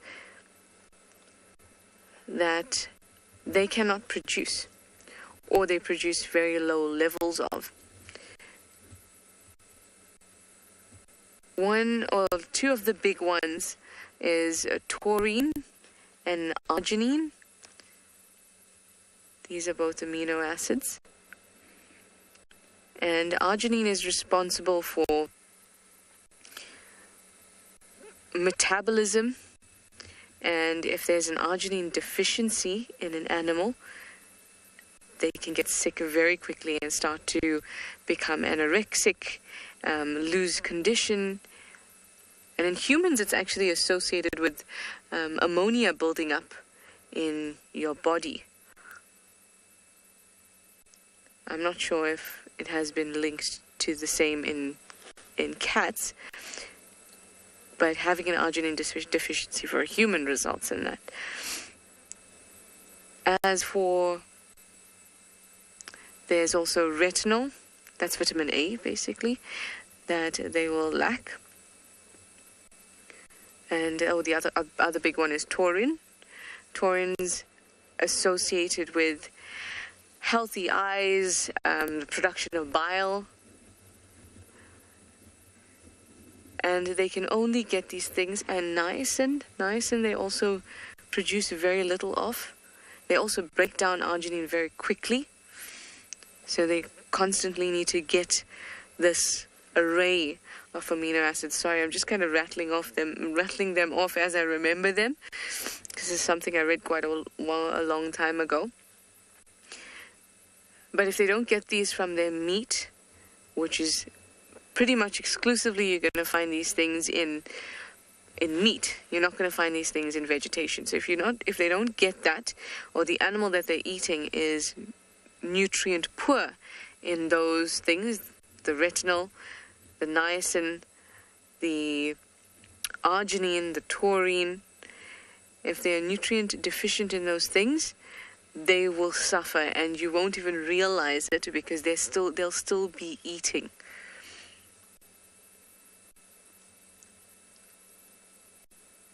That's why when you think of obligate carnivores, we say obligate because they have no other option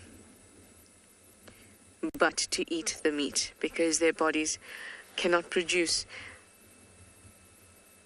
what they need in order to survive.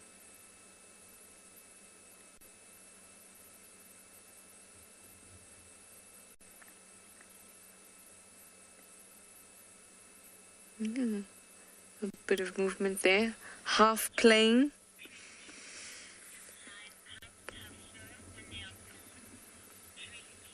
Tracy, you'd like to know if lion cubs have fur when they are born? They do. They have fur when they are born. It's not particularly pretty looking or thick. And obviously it's a little bit wet, but they certainly do have fur. No, you weren't born like a little hamster, were you? No.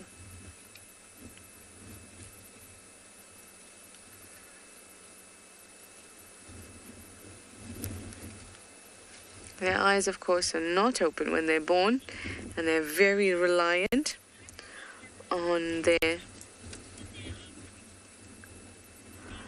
Felix, you'd like to know how much a lioness eats when she's pregnant. I don't know how much she eats when she's pregnant.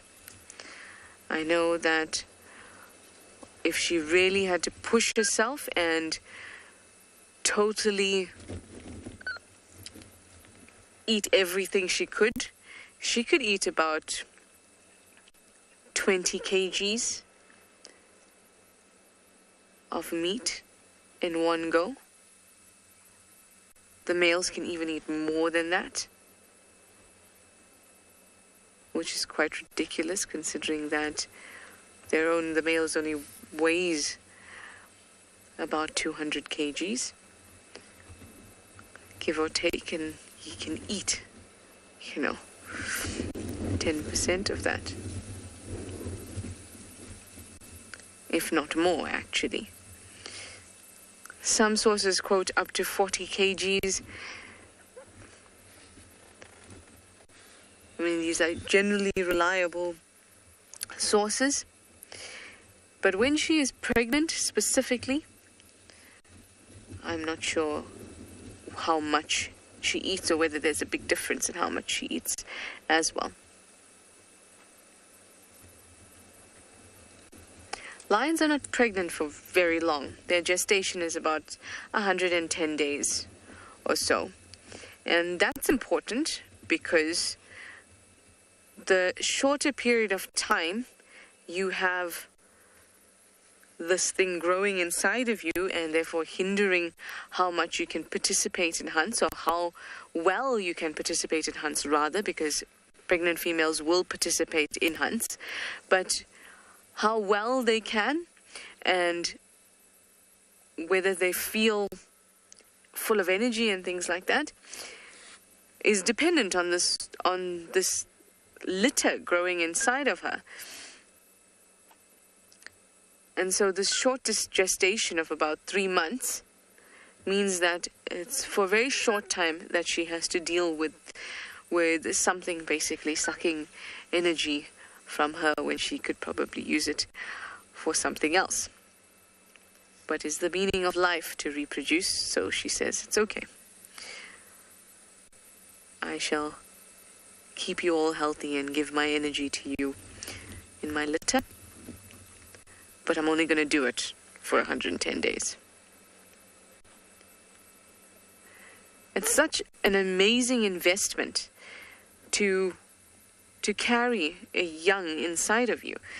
So here we have 110 days, right? So this cub comes out and it is altricial, which means that it's helpless, basically. Very, very helpless. So they're born in a den. And then you get, so this is what a body is adapted to doing. That's as much energy and nutrition it can invest in growing that cub, and this has worked for this species. Then you get something like an elephant, where you have a gestation period of almost 2 years, 22 months.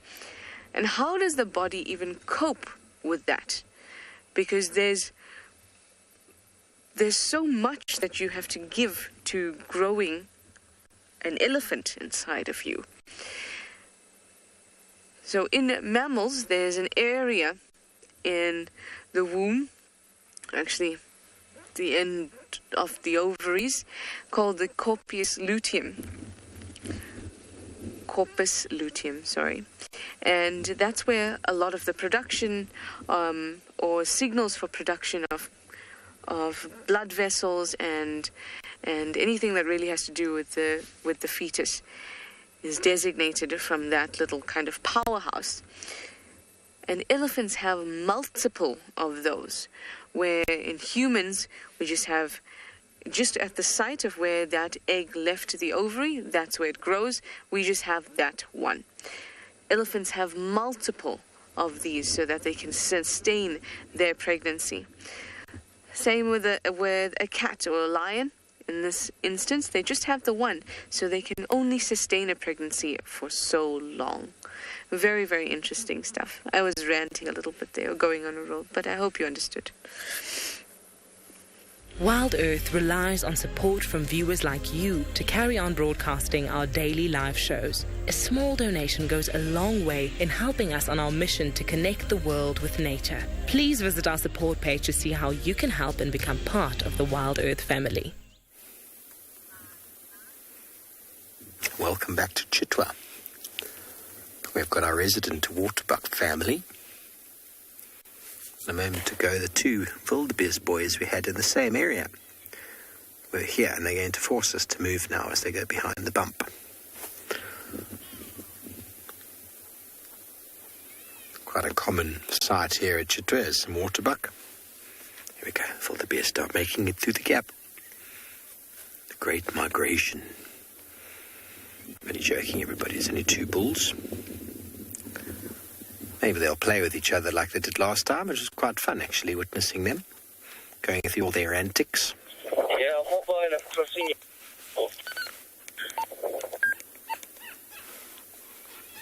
Sorry about the radio.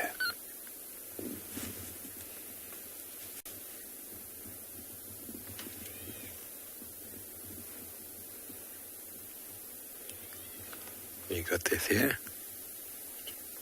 Oh. Something has spooked them all, and Theo says he can see a warthog running. Sometimes, because warthogs are so small to the ground, that the behavior kind of makes these herbivore animals feel like there's a lion or a leopard doing something. Deka, it's the same, small and skulking in a way, and you'll often find these animals become very alert. The movement of a warthog. It pays to be careful. If you get eaten alive, or you see your friend getting eaten alive, be careful of things moving on, won't you? Oh, our waterbuck are coming back. There we go. Photoshop. Photobomb from the right. Hello. Such wonderful light on them, isn't it? Wildebeest could come out. They were in the light before.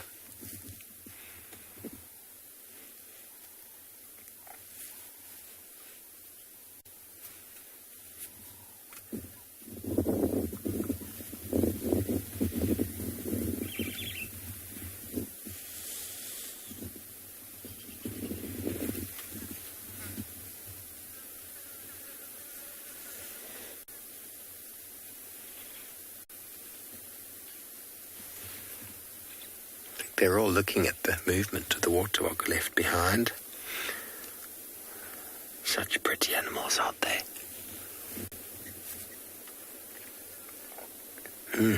You, so pretty.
You'd think so.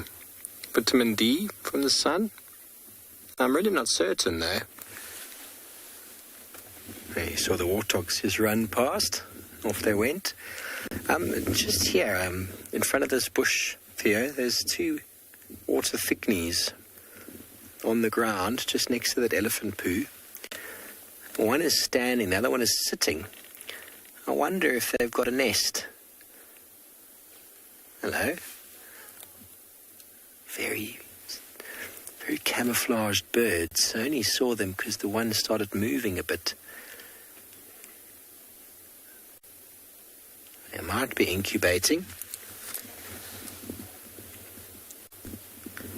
Just be a little shallow scrape in the ground.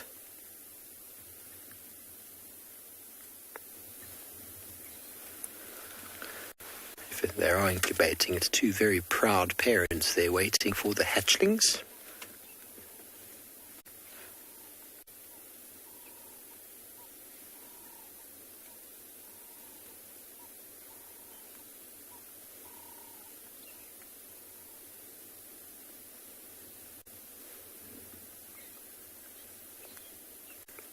I'll just double check when the dates are usually for their breeding.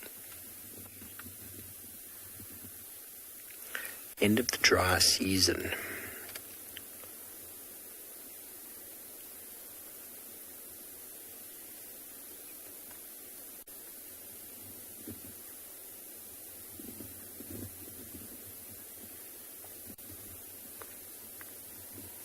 Peaking in October.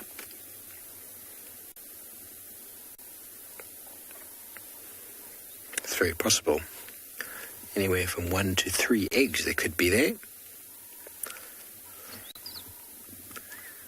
We'll have to come investigate another time to see if we do indeed have a pair of proud parents.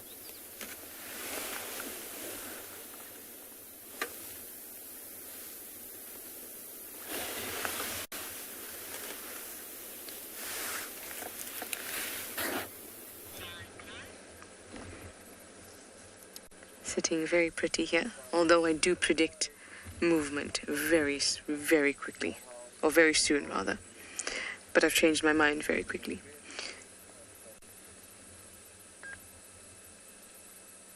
I see a lot more twitching, a little more grooming, although nothing serious just yet.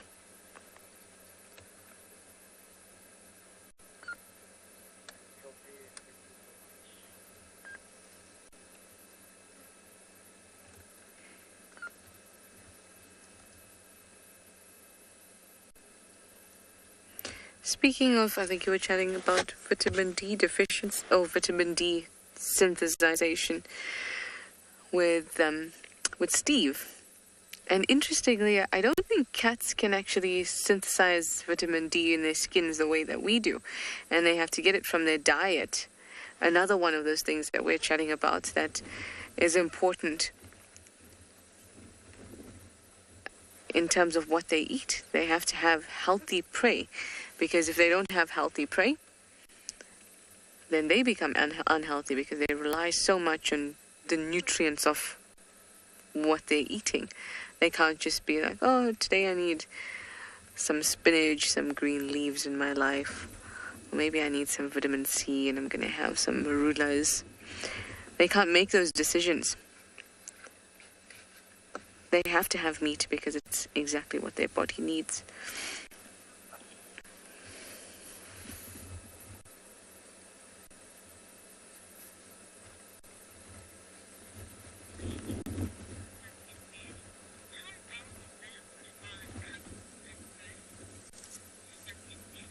Stuck in bed. You'd like to know how well developed the cubs are at birth?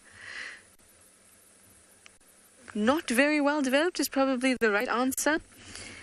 They're obviously furry. They are quite tiny. They're about 600 grams to a kg and a half. So they're quite tiny. Their eyes are closed. They're unstable.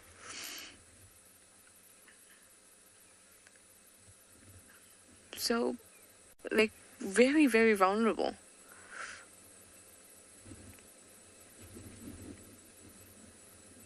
Still bigger than a leopard cub, for obvious reasons. They're bigger animals.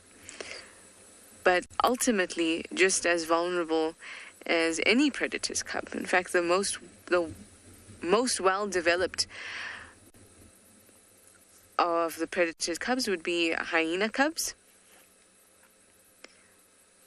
They're also tiny when they're born, but they have incisors and canines, and they're already basically coming out kicking and screaming and fighting with whichever other sibling has come along. And it's quite interesting that they develop like that, because we said the gestation period of lions are about 110 days. Hyenas is around the same time, but even as early as 90 days. Look at this cutie pie. Oh, that is a pose. That is a pose.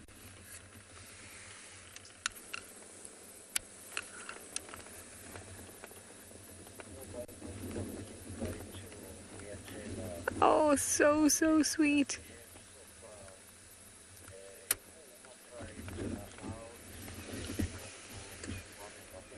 Obviously, she's just getting an itch, but it makes us ooh and ah.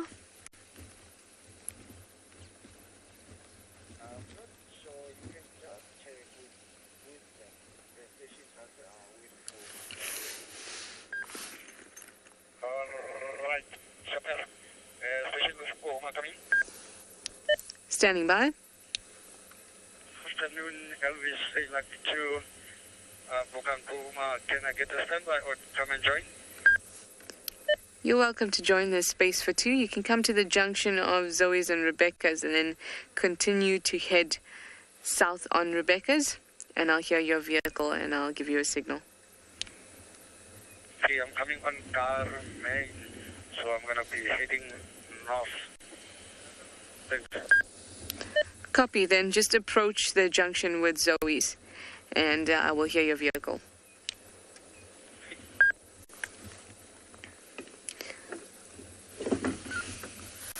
We've had a lonely party here at the sighting, which is quite nice because we just kind of get to sit and enjoy. But because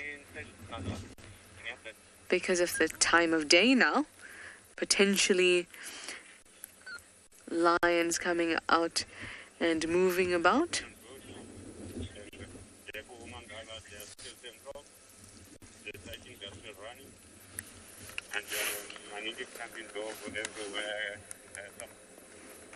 I'm just going to grab that again from you, please, Londeka.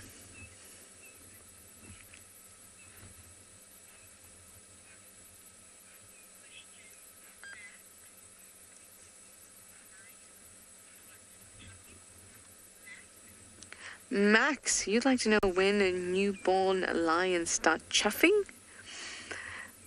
Lions don't chuff. Leopards do it.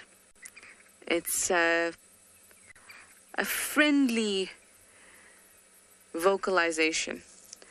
It's to say that I see you, I know you, and I'm making contact with you. You'll see it often between related individuals. You'll see it between cubs and mums and between cubs themselves. But I haven't heard lions chuff. They will vocalize in squeals and things like that, as all young do, but they don't chuff.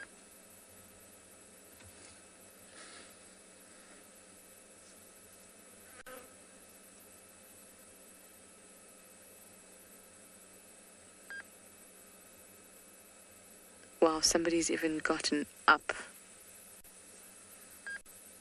without the entirety of their limbs on the ground.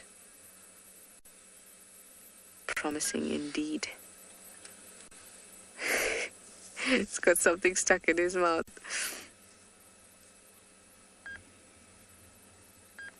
He keeps making the funny face.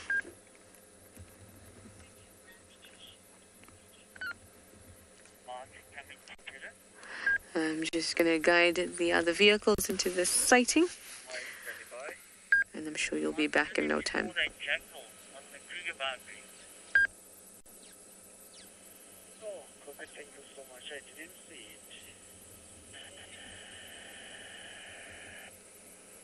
That elephant is just the north of that elephant, about 50 meters. Okay, thank you. Game Drive Radio is a little busy. I'm sure I'll be contacted when I'm needed.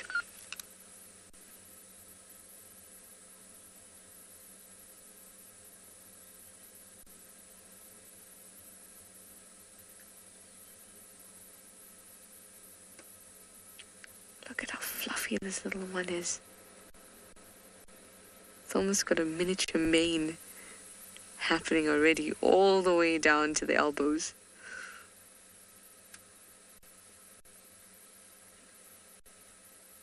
Oh, those eyes.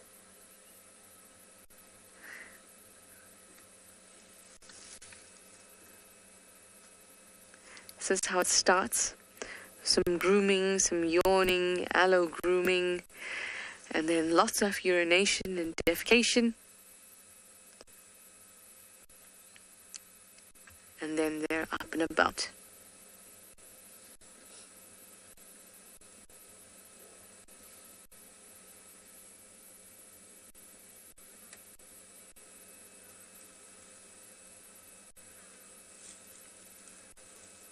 I'm sure you can hear the crinkling of the dry leaves by one lioness who's stretching out.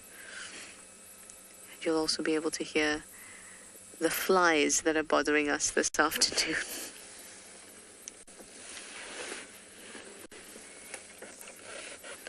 Oh, just when you gave us some hope, down she goes again.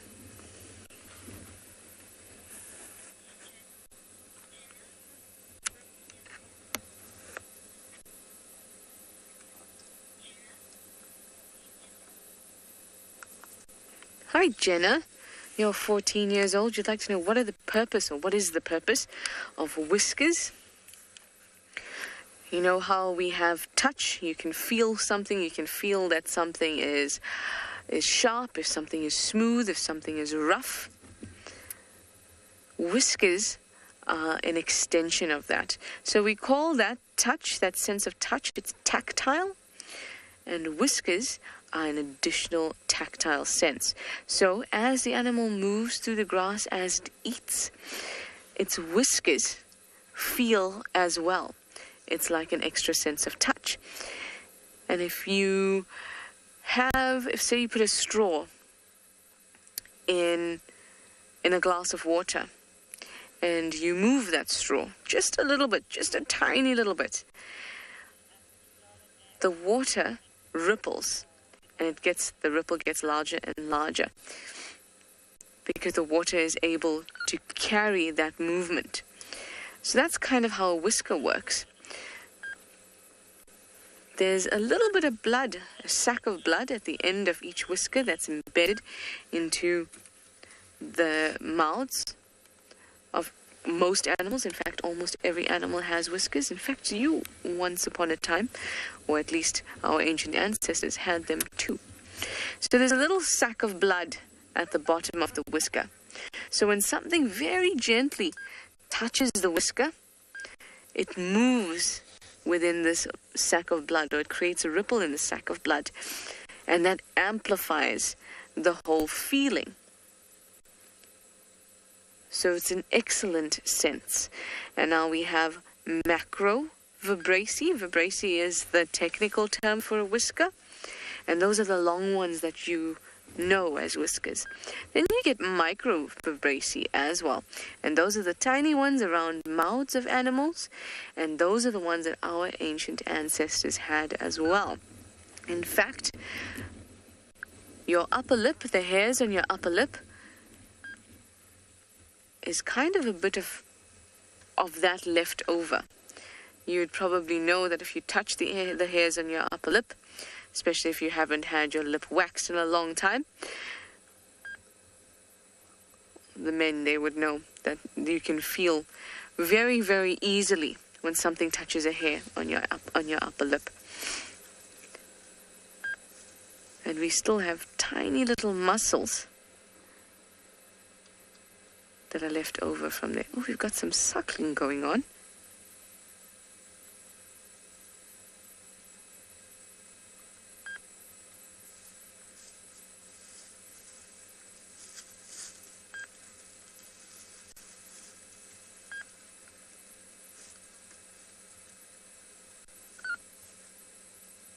That's very interesting, considering that our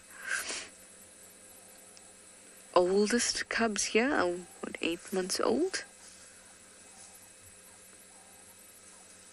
sorry, the youngest cubs here are 8 months old. So this cub has to be, if it is the youngest one, I think it is one of Chile's ones, because I remember that tail.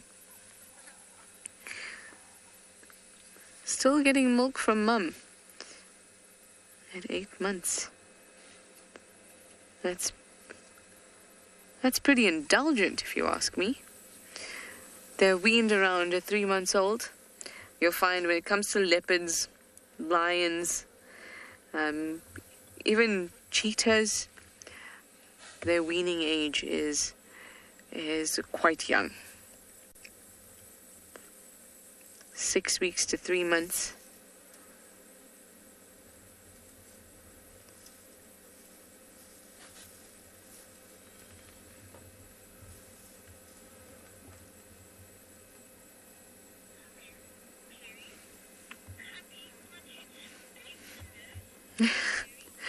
Kerry, exactly. You say, cubby, aren't you too big to nurse? Absolutely. This is a very indulgent cub. But, you know, mum's producing, you might as well be drinking. But then again, mum is producing because you keep on drinking. So perhaps mum needs to be a little bit stricter by doing something like that. Just moving.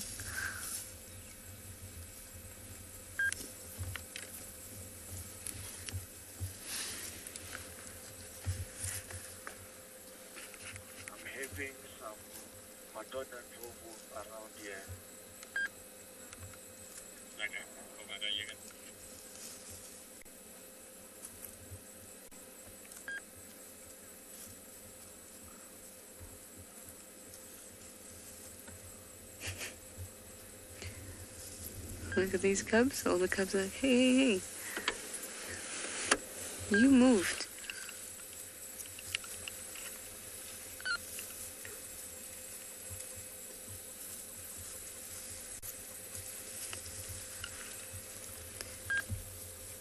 They remind me of little kids when they're just waiting for somebody to get up, because, you know, I remember when I was like 5 years old, I'd wake up at 6 o'clock in the morning on the weekend and expect to find a playmate.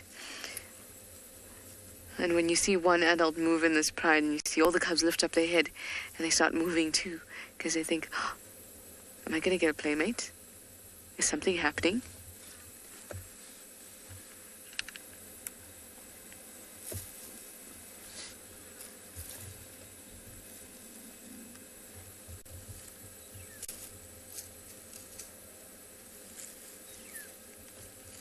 Definitely some movement.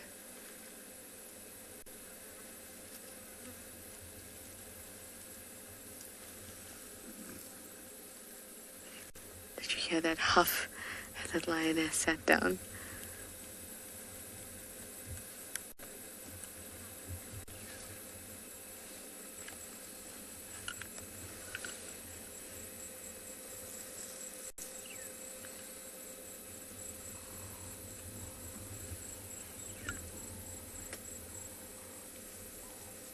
And flop.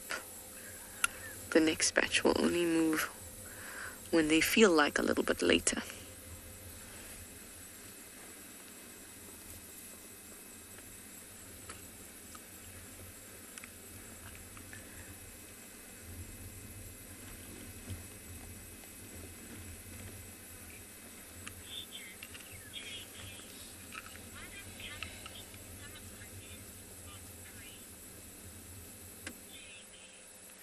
JK, you'd like to know, why don't cats eat the stomach content of prey? Well, it's because it doesn't offer them very much. The prey that they eat are herbivores, and their stomach content is vegetation. So it means nothing to them. Secondly, the stomach content would still have gastric juices in them. So a herbivore is like a ruminant, which is generally what they go for. A ruminant's stomach still has a pouch where it's very similar to our stomach, and there is hydrochloric acid in there. but it's a weak hydrochloric acid. You're looking at a pH of between 4 and 6. Very, very weak hydrochloric acid. But it still is going to be acidic and taste acidic. So that's not going to be something that the cats want, or really any animal feels comfortable eating, except scavengers. And scavengers have a stomach acid pH very, very similar to our own. A vulture and a hyena, which are your typical scavengers, they have a pH of between 1.5 to 3. Going down, even 1.5 is very, very strong. And that is the similar pH of our own, between 2 and 3. So some theories suggest that perhaps we survived on scavenging for quite a long time before we learned how to hunt ourselves.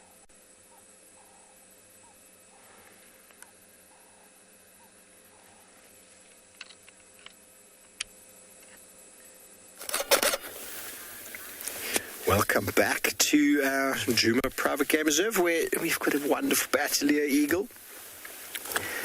Trisha's always got some really interesting discussions, hasn't she? pH of stomach acid, stomach content. I don't think I've ever discussed that before. Have you, Theo? Yeah. No. She is a wonder, isn't she? Old Trish. Well, here we've got a wonderful bird that loves to follow around predators and to feed off of their carrion. And carrion, for those of you who have never heard of the term before, is a term given to sort of dead meat. Why it's called carrion, I'm not actually sure. Maybe because it carries on from day to day. I'm joking. I don't know. But the Battalier, or short-tailed eagle, sitting here in the tree. We're not far from the nesting site where these Battaliers have been breeding for the last at least 3 years that I know of. Such a beautiful bird. Seeing one perched in a tree like this can quite often be a good indication that there is some form of meat or carcass around.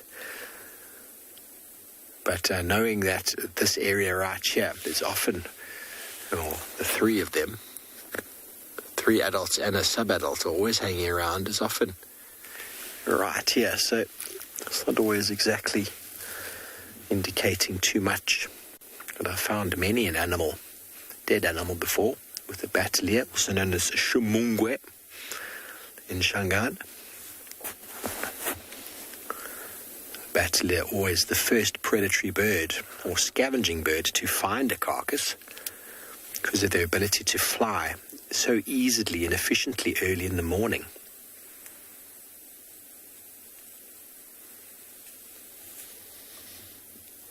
You can see how the wings go down and don't, and sort of cross over almost, and the tail is almost absent.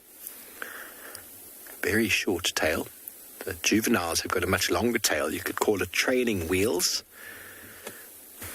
And it gives them a very difficult flight pattern, but also allows them to fly quite early when there's not too much in the way of currents or thermals.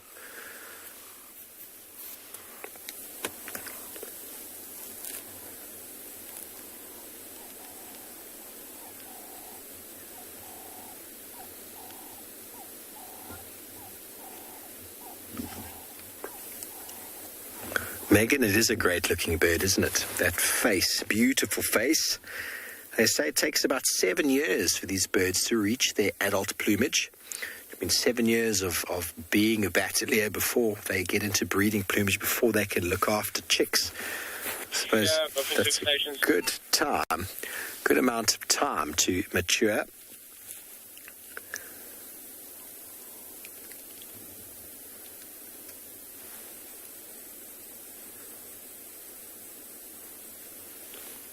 They are very brown in colour before, and that red face in the juveniles is almost a greenish sort of pale green colour.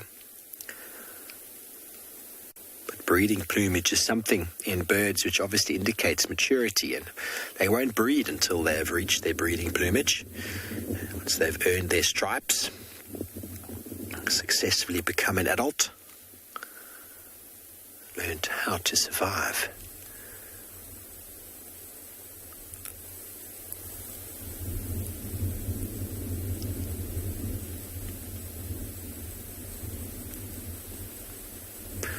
So we tracked Sabi and cubs earlier, and probably 50 to 100 meters from where we had to leave the tracks because of the area, they have found her with her cubs on a kill. So at least we were able to give them a hand in finding her. Always do our part, don't we, Theo? I do. It's very disappointing though, because I knew those tracks were so fresh. We would have found her within minutes. Unfortunate as it is, we go back over to Djuma now and find ourselves our own leopard. Sarah, how high can they fly? I haven't really known. I've never seen them fly very high. They are very well known for being able to fly quite low. Most raptors require being a little bit high off the ground because of the currents that they use for flying, whereas a battalier can actually fly quite low to the ground, but they can also get a little bit of elevation.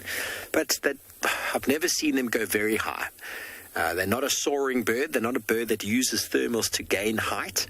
They generally keep relatively low, so I'd say they stay without really knowing. They stay with 100 meters off the floor. They don't go much higher than that. Maybe a little bit more, but I wouldn't say they go further than that. They don't have a very good steering or brake power, lacking a very efficient tail.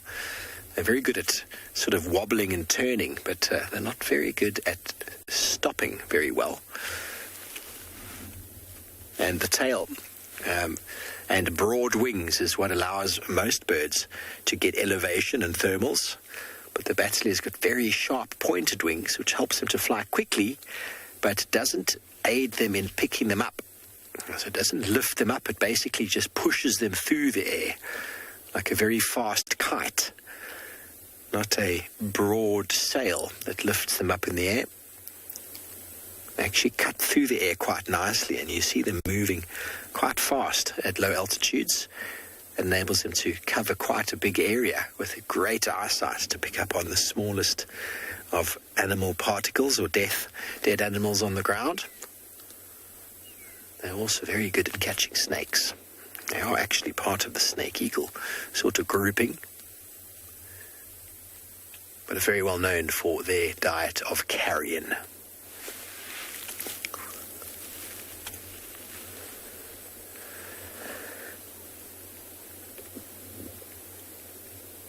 Okay, now I'm going to have to move. There's a car on the way up, and I've parked in the middle of the road. So we're going to carry on and go back over to Djuma and see if we can try our hand at a little bit of leopard tracking. I know that Trishala had some tracks this morning up in the north. Maybe we'll go see if we can pick up on those, see what's happened. So jump on board. See you from Djuma.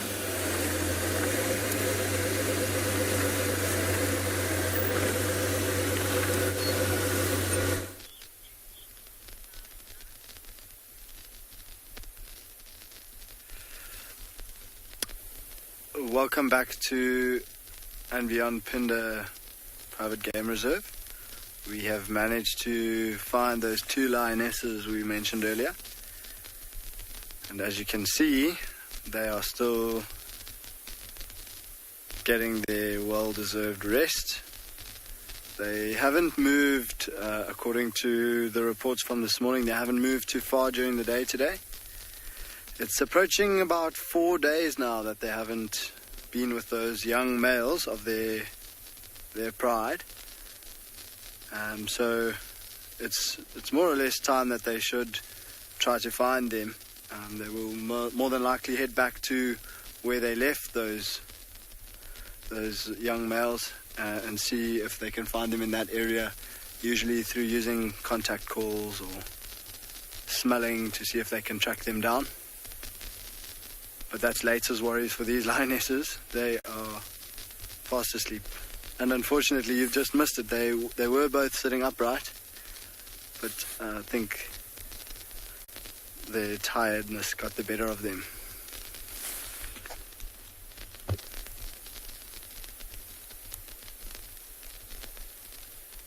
Just a flick of the ear every now and then. I know you've been seeing lots of sleepy lions the whole afternoon. But that is what lions do. Are there any stations right on? Sorry about that. Breathing quite heavily. We have seen, we're not too far away from where we saw those lionesses, those vultures earlier. And it looks like the lionesses' tummies are a little bit full. Maybe they ate something last night, and that's maybe where the vultures have come from. Because as some of those vultures were flying off, we managed to see that a few of them had some food in their crops, so there were some leftovers somewhere, but we weren't able to find them. But just looking at that belly that's moving up and down, it looks like there is some food in that belly.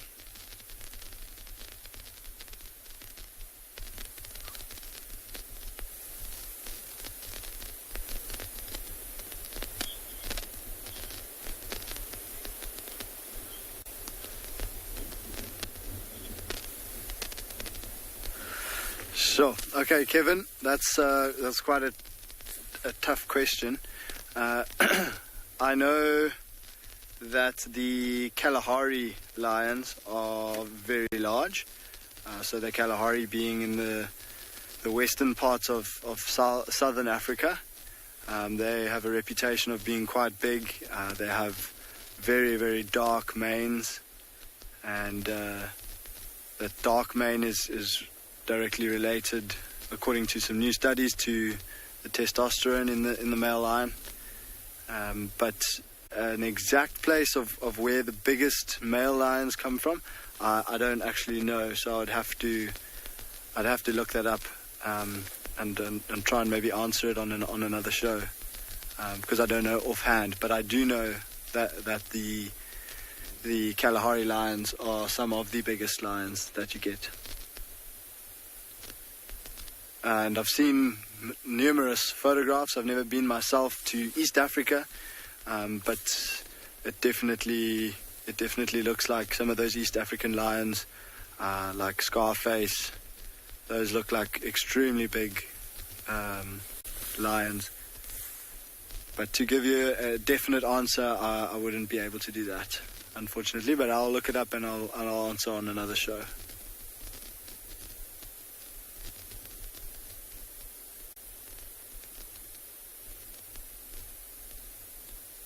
Just in terms of general lion statistics, if you didn't know, the big male lions usually around 250.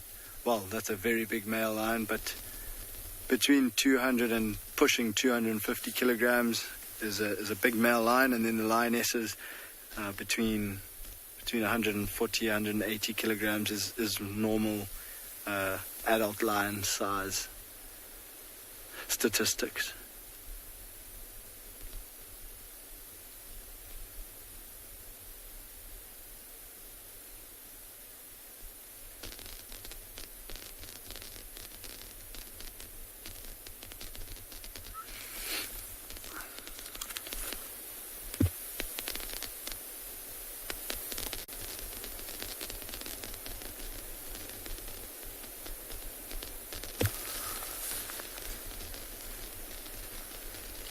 So earlier, while we were on our way to these lions, when we were with the rhinos, we managed to, while we were sitting there, we not only had the impalas alarming, but then as soon as we left to try and find these lionesses, we actually heard monkeys alarm calling. And once again, that was in the exact same area, and once again we investigated. But whatever it was evaded us. So that's what's been keeping us busy. But I think what we will do is leave these lions to rest. Not too far from here, we did see a herd of buffaloes. So I think we'll go and have a look and see what they're up to.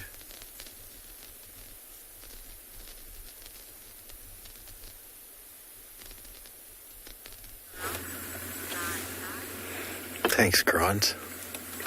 Well, we found ourselves a dead leadwood tree with a couple of very cool little squirrels. There we go, he's come out. Oh, it's gone back in again. Now, these leadwood trees can stand for over 100 years or so. All the giant grandfathers of the landscape. And if there are cavities in a tree like this, you can imagine how many squirrel populations or generations can be perpetuated in here. Imagine the insects. And definitely a very cool double-story building with a view. Now, those of you who were watching a year and a half ago, or however long ago it was, and I had that very cool honey badger sighting with the monitor lizard. I drove up the road here and actually saw a honey badger attached to this tree. It obviously had its nose in one of the holes, was looking for something, and I thought initially it was a monitor lizard. And then it jumped off, and a honey badger. And then that began a very interesting tale of honey badger that hunted a monitor lizard. If you haven't seen that footage, it is really quite remarkable. Oh, hello. There's another one. Really, really quite remarkable how that honey badger chased a monitor lizard up a tree into a buffalo thorn. The monitor lizard thought it was safe. Honey badger figured it out and then eventually caught it. Very smart little mammals. Had a recent little run-in with the honey badger. I will be sharing a video soon. Not here, on my little leave. Rather humorous. But these little squirrels are very, very cool. They're enjoying last bits of afternoon sunshine. Probably a little bit of grooming. Jenna, aren't they? They're very cute. They're very cute. They're very busy. They're very busy little creatures. Their claws are quite sharp, but they are very cute. Quite camouflaged there against that dead log. Almost can't see him or her. Very nice toes. Holding on.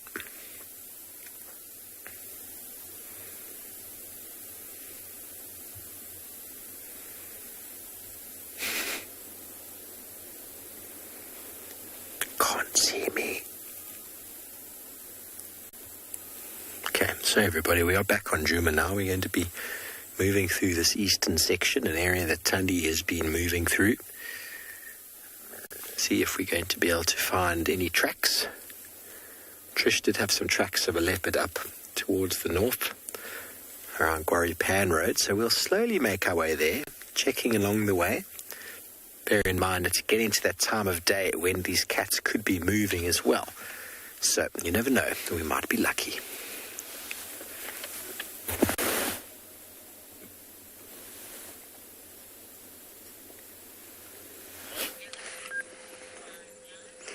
You do never know, but I have to get on the game drive radio. Please excuse me. Standing by. Trish, those in Ngala, there's still Rebecca's Road. Affirm. Okay, slowly sort of make our way towards that area. Just scanning for any inquiries as we're coming in. No worries. When you get here, you can make your way straight in, because I'll move out. There'll be 3 vehicles here. Copy that. Thanks, Trish. So this is the time, like Steve was saying, you never know what's going to happen. And it is the time when everybody descends upon lion sightings. But I think we've had a good time. We managed to spend a lot of time with them this afternoon. And that is always, always special.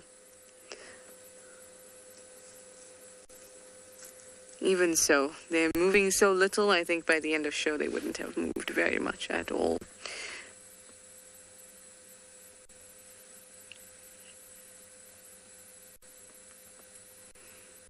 It's quite quite a thick area, so I may need to guide some people through, but I'll let you know.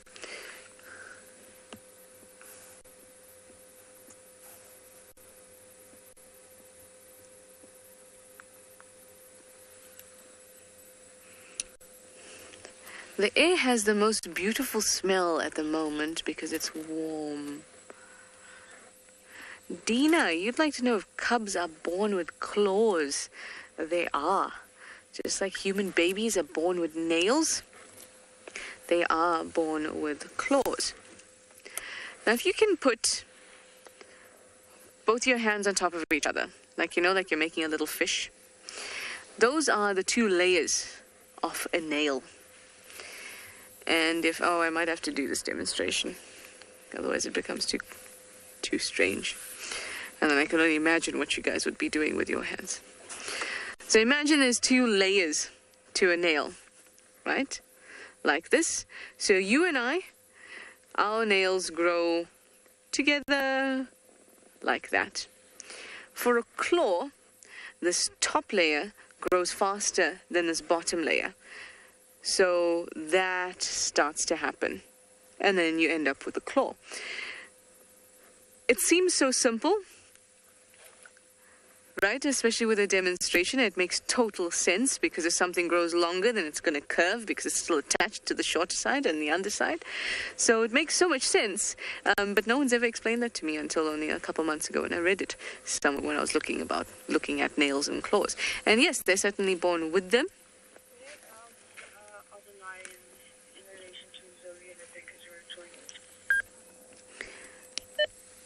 If you're at the junction of Zoe's and Rebecca's, you want to turn down Rebecca's and keep on going until you see my vehicle tracks. My vehicle tracks will be turning left off Rebecca's road if you're coming from the junction with Zoe's.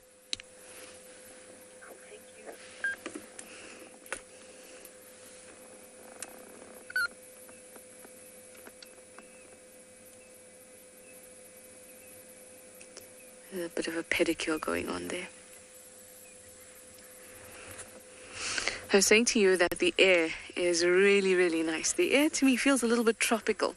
It feels warm and soft and a little humid and a little fragrant. Just a touch of fragrance. Nothing too crazy. No jasmine type fragrances hitting my nostrils. And no smell of lion either. So this is all very good. But there's something very summery about this air, and I really like it. I might even say I love it. It feels very Africa to me.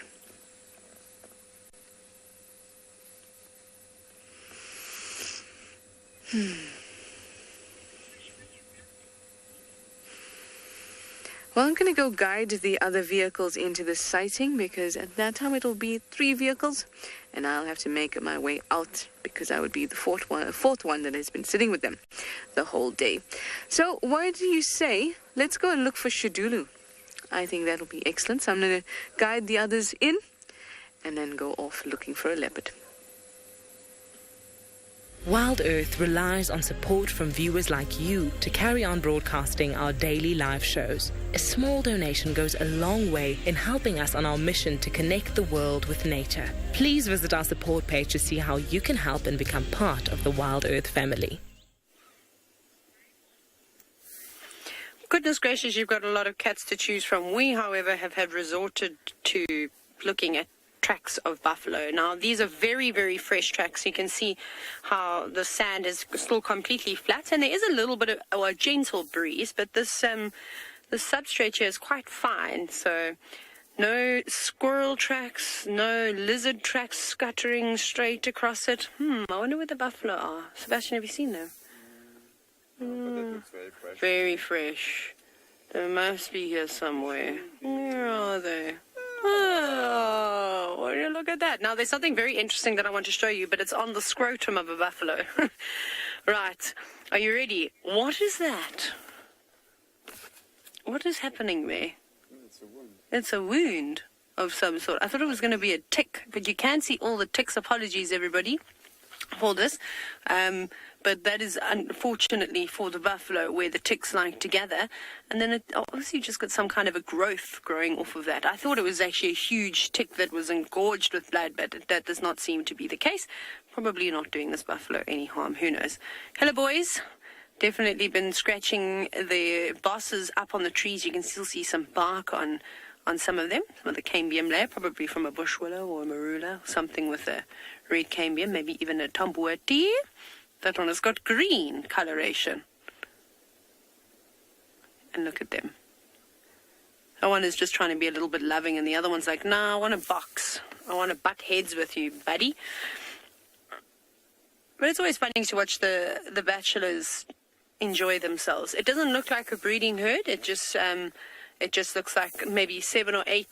I actually haven't counted properly. 2, 4, 5, 6, 7 buffalo.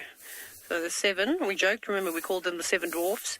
They're not, of course, dwarf-like at all. You're enormous, aren't you? Yes. You're very nice. I love the way that they do that with their nose. And look how shiny and wet it is. Good indication that this buffalo is very healthy. They haven't actually lost any condition at all this winter, which is fantastic, because it's, my years in the greater Kruger area have always been filled of very, very sad images of buffalo, literally knocking on death's door. So it is really nice in dry season for a change to see them so fit and healthy and cheeky. Hey, boy? I also love that the wrinkles that they get on their eyes, and they start to get worse and worse as they get older, to the point where they almost can't see out of them. I'm sure there's a buffalo in here that we can show you at some point he's got his eyes almost quite closed, but look at all the little bugs that are also flying around, shame. Always hanging around the nose, always hanging in the corner of the eyes. I see, yeah, I suppose buffalo are quite expressive, hey? When you watch them. They're not perturbed by us, which I absolutely love. I've really been enjoying the buffalo sightings as of late, and you won't hear me say that every now and then. Look at the buffaloes. Like, I just want to groom you. You've got something in your hair. That's basically the version of every mother licking their fingers and flattening that piece of hair that, just before a photograph, that's perhaps not staying where it should. I don't think my mother's ever done that. She just used to pull the little pieces that didn't belong out. But I did have one of my mom's friends who was a teacher do that to me once, and I almost had a heart attack. I think I've told that story a few times as well. My boy, where are you going? They're probably going to come round camp a little bit later. It doesn't look like they've been down to the water today, and I'm sure they will, because it's been exceptionally hot. Where are you off to? He's going behind the bushes.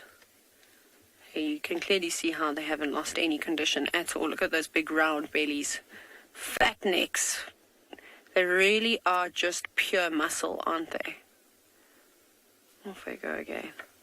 I like how they've all got to come past and butt heads. Hello, yes, that's good. Nice to see you again. Long time. Jamie, very heavy. The buffaloes, I've never picked up their horns while the buffalo's still been alive, but I can imagine with an entire head, with all the flesh and muscle on, I think I would struggle to pick it up. But whenever I've picked up a buffalo skull, if the lions have, being one of their favorite things to eat, if they've made a kill and the skull is left on over. I remember I found an enormous one once. It was the width of the hood of the Land Rovers that we drive. I'm sure there will be some people that can share some screenshots. I think we eventually tied it to the car and took it back to camp. It might even be at the DRC. We took it to the tent. And that must have weighed... Seb, I think you were on walk with me when we found that one. The huge one. Yeah, remember, we went and got a vehicle, or we fetched it the next day, but we had it on bushwalk. And I think that must have... As big as the bonnet of the car. It was huge. I mean, how much do you think that must have weighed? 20 kilograms? Maybe more? I mean, that also, again, you've got to take into consideration. 15, 20 kilos? It's heavy, hey? There's a lot of skull there. The boss is, and the horns are quite heavy as well. So I'm going to go with something like that. And I reckon, like I said, with all the muscle and flesh on, it's probably a lot more than that. Buffalo, you squint. Where are you looking? I feel like one... Hello? We're over here. No, I'm joking. Shame Buffalo. It's okay. He's good. He can stand in front and he can see what's going on either side of him. But no lions here. Buffalo, you are safe for the moment. They all seem to be just north of us. They tease us every night, and I get so excited. Last night I actually sent a voice note saying that I'm very excited. The buffalo are all around camp. The lions are roaring. I heard a lion contact calling not too far away, and I thought, yep, tomorrow we're going to wake up, obviously, and hopefully find lions chomping on some beef. But that was not the case.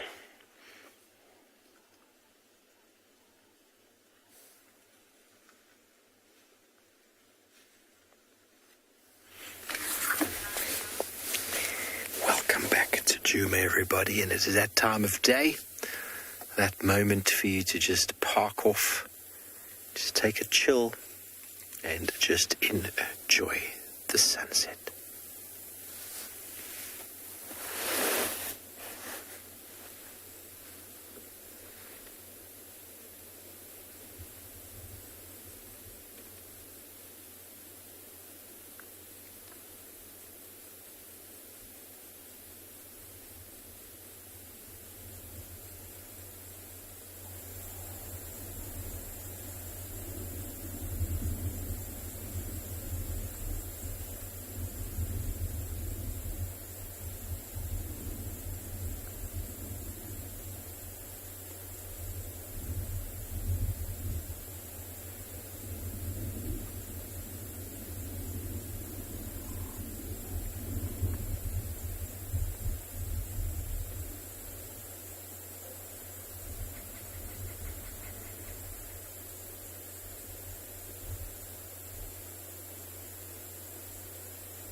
Well, the remote does look like it's swallowed the sun, the tree.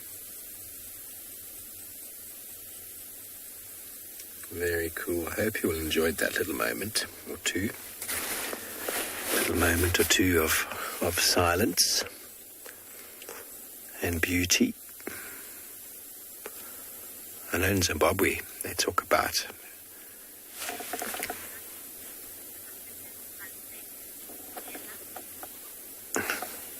sorry, I missed the beginning of Gemma's comment there. Nothing like an African sunset, I think you said. But up in Zimbabwe, they always used to talk about solar eclipses as being the crocodile swallowing the sun. That was what the locals used to believe when they suddenly see the sun disappear. It's quite a frightening thing. You see the sun, a crocodile, and they kind of look like that in a way, except it was a tree and an horizon. But you know what I mean. Very good, everybody. Well, it is now that time of day for some nocturnals to be moving around. So we're going to carry on up this road on the eastern side of Djuma, and we might be lucky. And we'll just leave you with one more moment of the beautiful sky.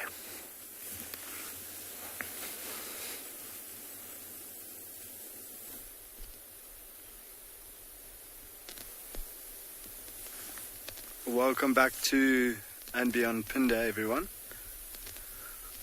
These are two lionesses that are usually quite active at this time of the day or going into the night. But for now, they're doing the opposite. The only change is that lioness at the back, whose belly you can just see there, her breathing has slowed down significantly, so she's definitely cooling down as the sun has set. But there are still no real signs of life of these lionesses. They are quite content with their resting. We've got a little bit of a breeze blowing. It was very hot today, but myself and Craig have both got jackets on now, so it's starting to cool down quite a bit. And I do suspect that these lionesses will get active tonight, but who knows when that will be.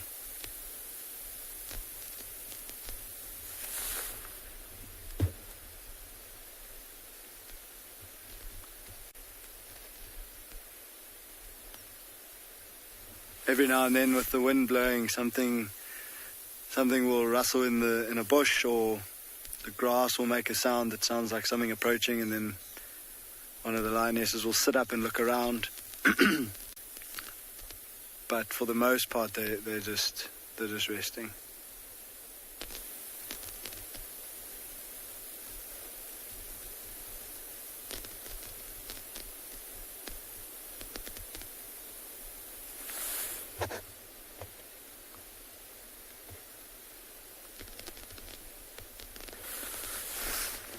I'm not too sure how clearly it's coming out on the camera, but if you look at the lioness at the back, or on our right hand side, you look at her legs and her belly, she's got some prominent spots that you can still see.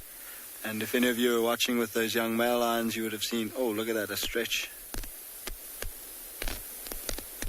If any of you are watching with the young males, you would have seen, or I'm sure with some of the other prides that have been seen today, you might have seen how spotty the youngsters are, and perhaps some of the lionesses as well.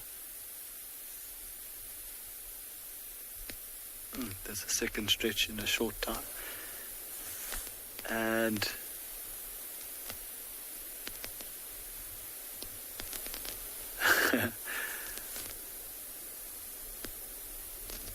so we had a comment from Hazonsky or Hadonki. I'm not sure what the name was, but yeah, the lions have definitely been eating well, being displayed right now.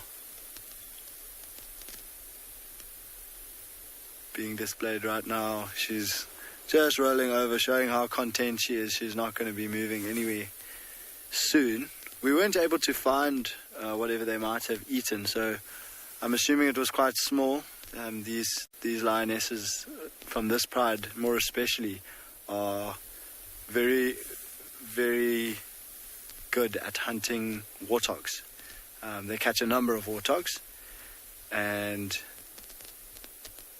they almost are specialists in catching warthogs. So something like that would go quite quickly between even just the two of them.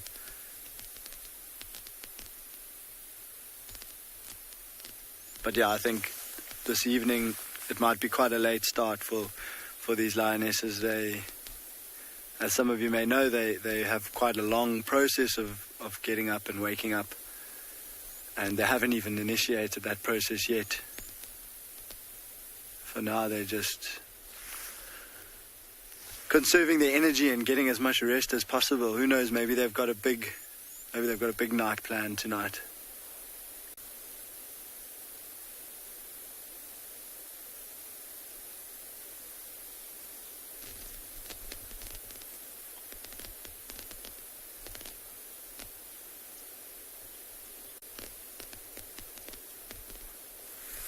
There was I didn't quite hear the full question from Sassy Cassie. It was something about the lion's tummy.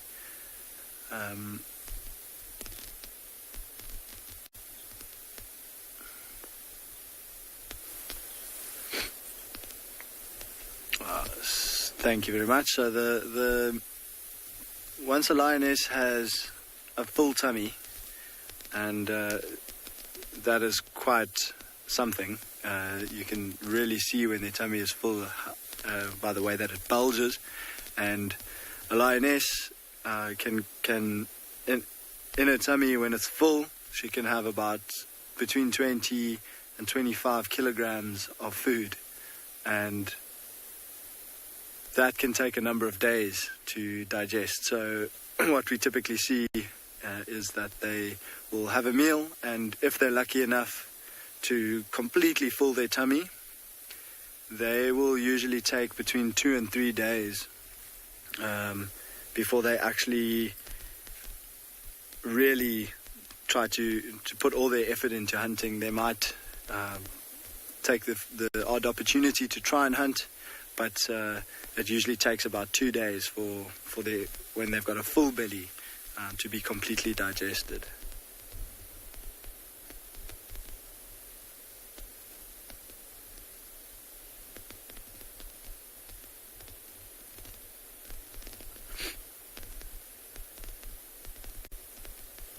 I was actually just saying to Craig when we first arrived here, it's not a great place that they've chosen to rest. I mean, there's one small, scrawny little bush that they were lying under, and today, as I mentioned earlier, it was really, really hot. So it's actually the grass that they relied on for a bit of shade, and they would have just moved around as the sun moved. They would have followed the shade of that bush and tried to keep as cool as possible.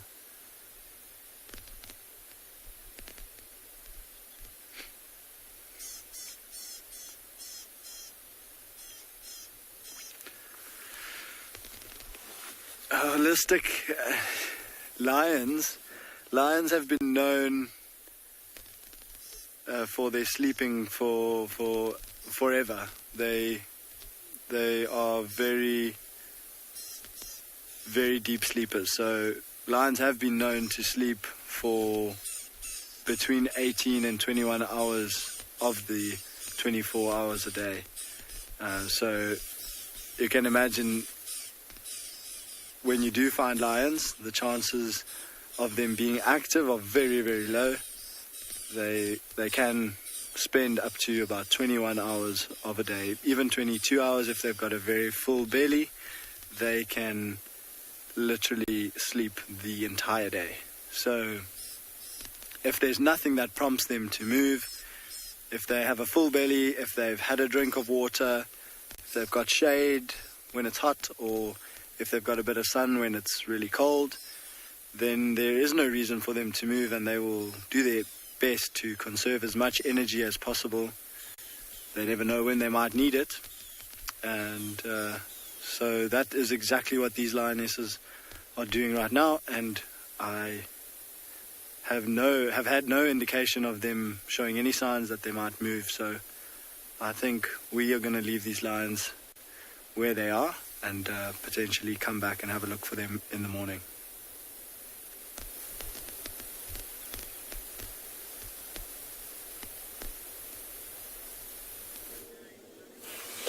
Well, we left the Seven Dwarves to find the rest of the buffalo herd, but unfortunately we must have just missed them drinking at in Ndlovu Dam at the eco training camp.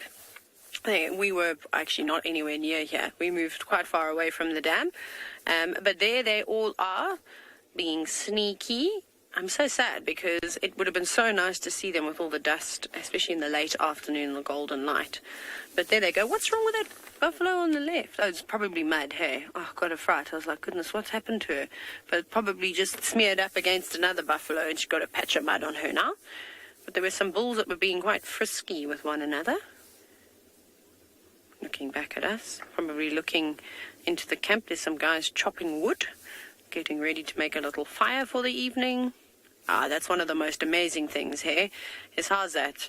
To be able to stand at the watering hole, view the buffalo or elephants or lioness and leopards that often come down here, and then to be able to go and sit around the fire just a few meters away.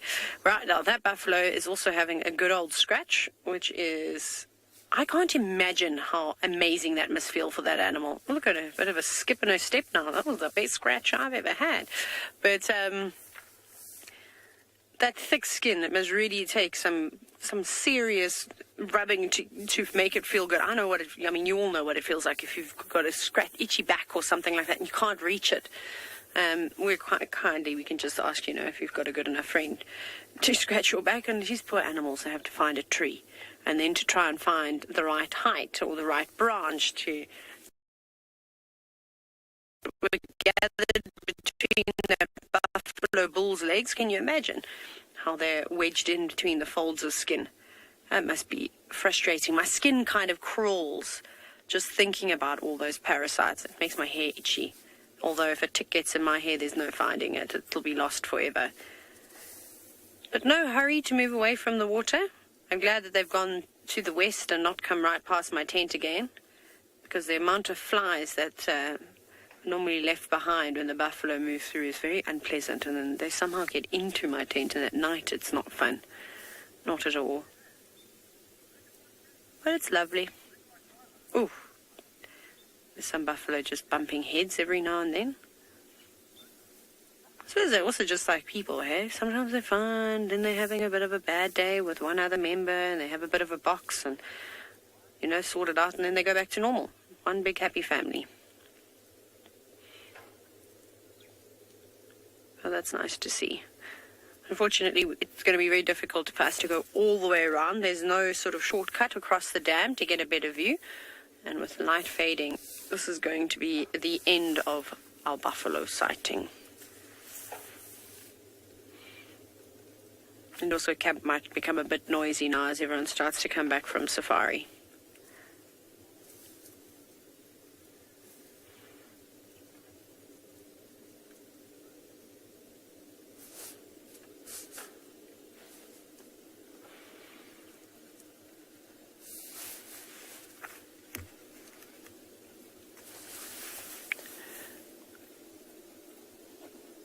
I'm not even sure if we're live. I don't know, my call just dropped as well.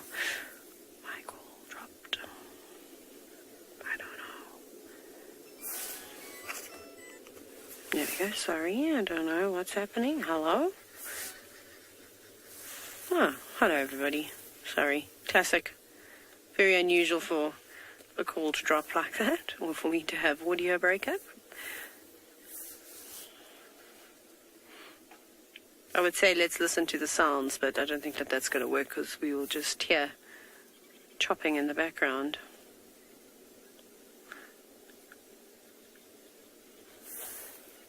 Miguel, I suppose a buffalo could give birth to twins, but it's not that common.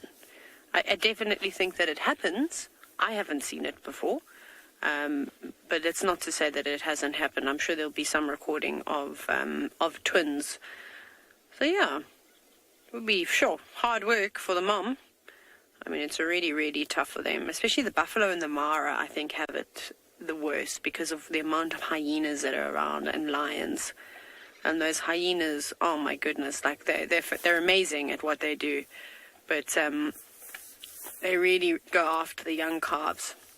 It makes it quite difficult. And then, of course, when a buffalo cow is off and she's just given birth and she's not quite with the herd, and the Pride of Lions figures this out. It must be so, I don't even know what word to use to describe it. Can you imagine going through that, just giving birth, all that stress? You must be exhausted, and now you've got to try and fight off lions or hyenas to protect your young one. It's quite something, hey? That's why it's so important that they do stick together like this, because a wall of buffalo, there's not much that can stop them. If they decide that they don't want the lions to be around anymore and they all stand together, then it's quite spectacular to see that when the tables are turned.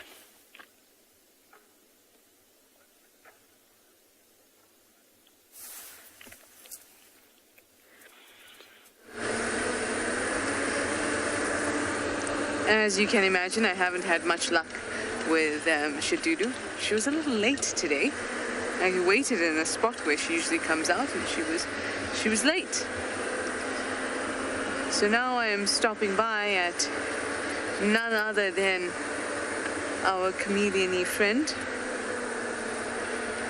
Fernando, or as Steve likes to call him, short and sweet Ferdinand. He doesn't like the Mediterranean influence on the name Fernando. So, up in the tree today, are we?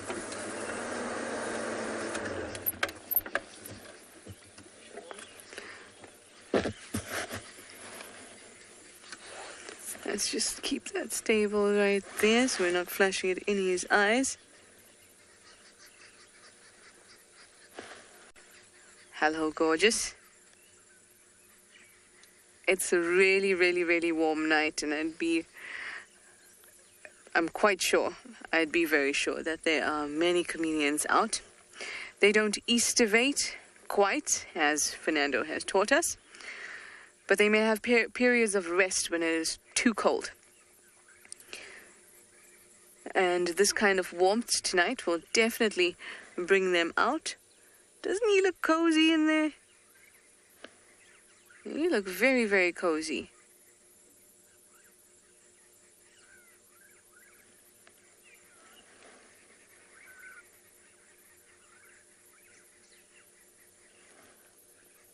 BK, I have a feat for you. Do you think you can do it? I'm going to suggest it to you. It looks like this leadwood is pointing at the moon.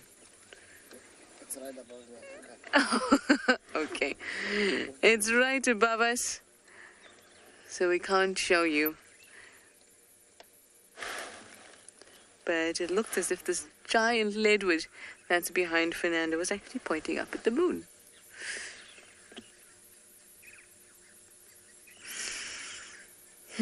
There's now even the citrusy smell in the air.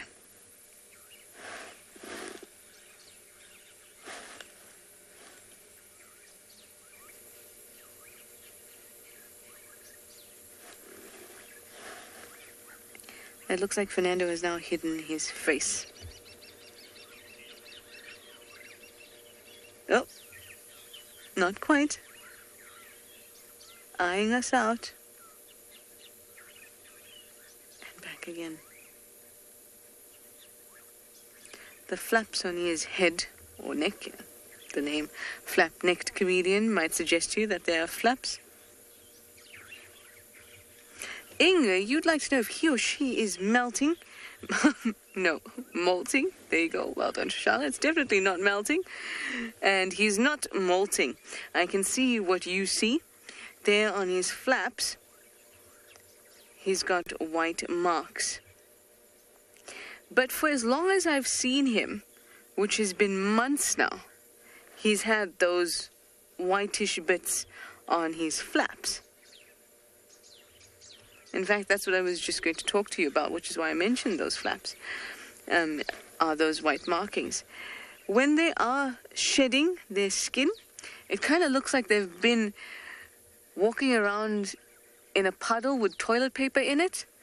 So like toilet paper's caught on them. And it never looks that neat.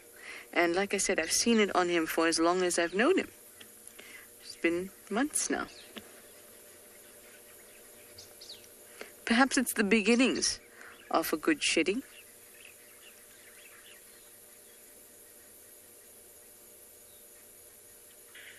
There we go. Hang on, let's... It will go? Gun that down.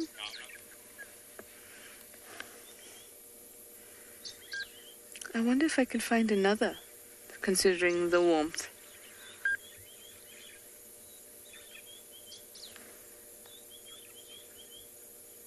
Certainly not too close by.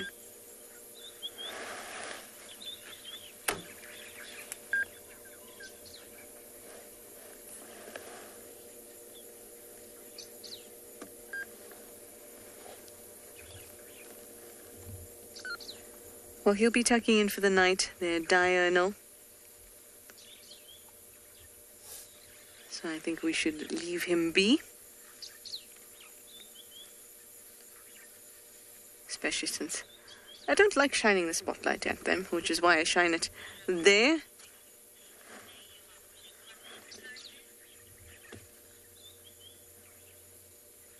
Never mind, I'm staying with Fernando.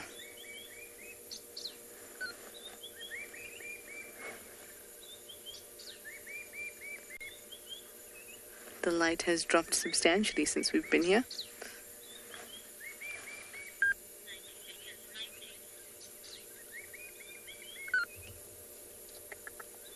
Shame. Poor thing is wondering, who are we? Actually, he's not. He's just wondering who BK is, because of course he knows who I am. I'm his mother, right? Why not? I mean, I do love him.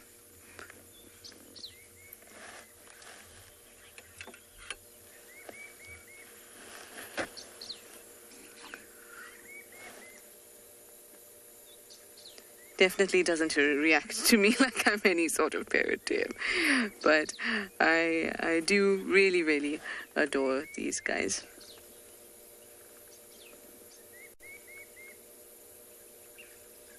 Just lovely. Well, you know, it's that time of day.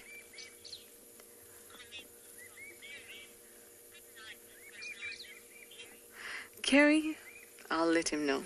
Fernando, Carrie says, good night, Fernando. And good night to you all, or good morning or good afternoon, wherever you are from and wherever you are in the world. I hope you have a great rest of your day. Thank you for your questions and your comments. It is that time of the evening. We'll see you in the morning for Sunrise Drive. Bye-bye for now.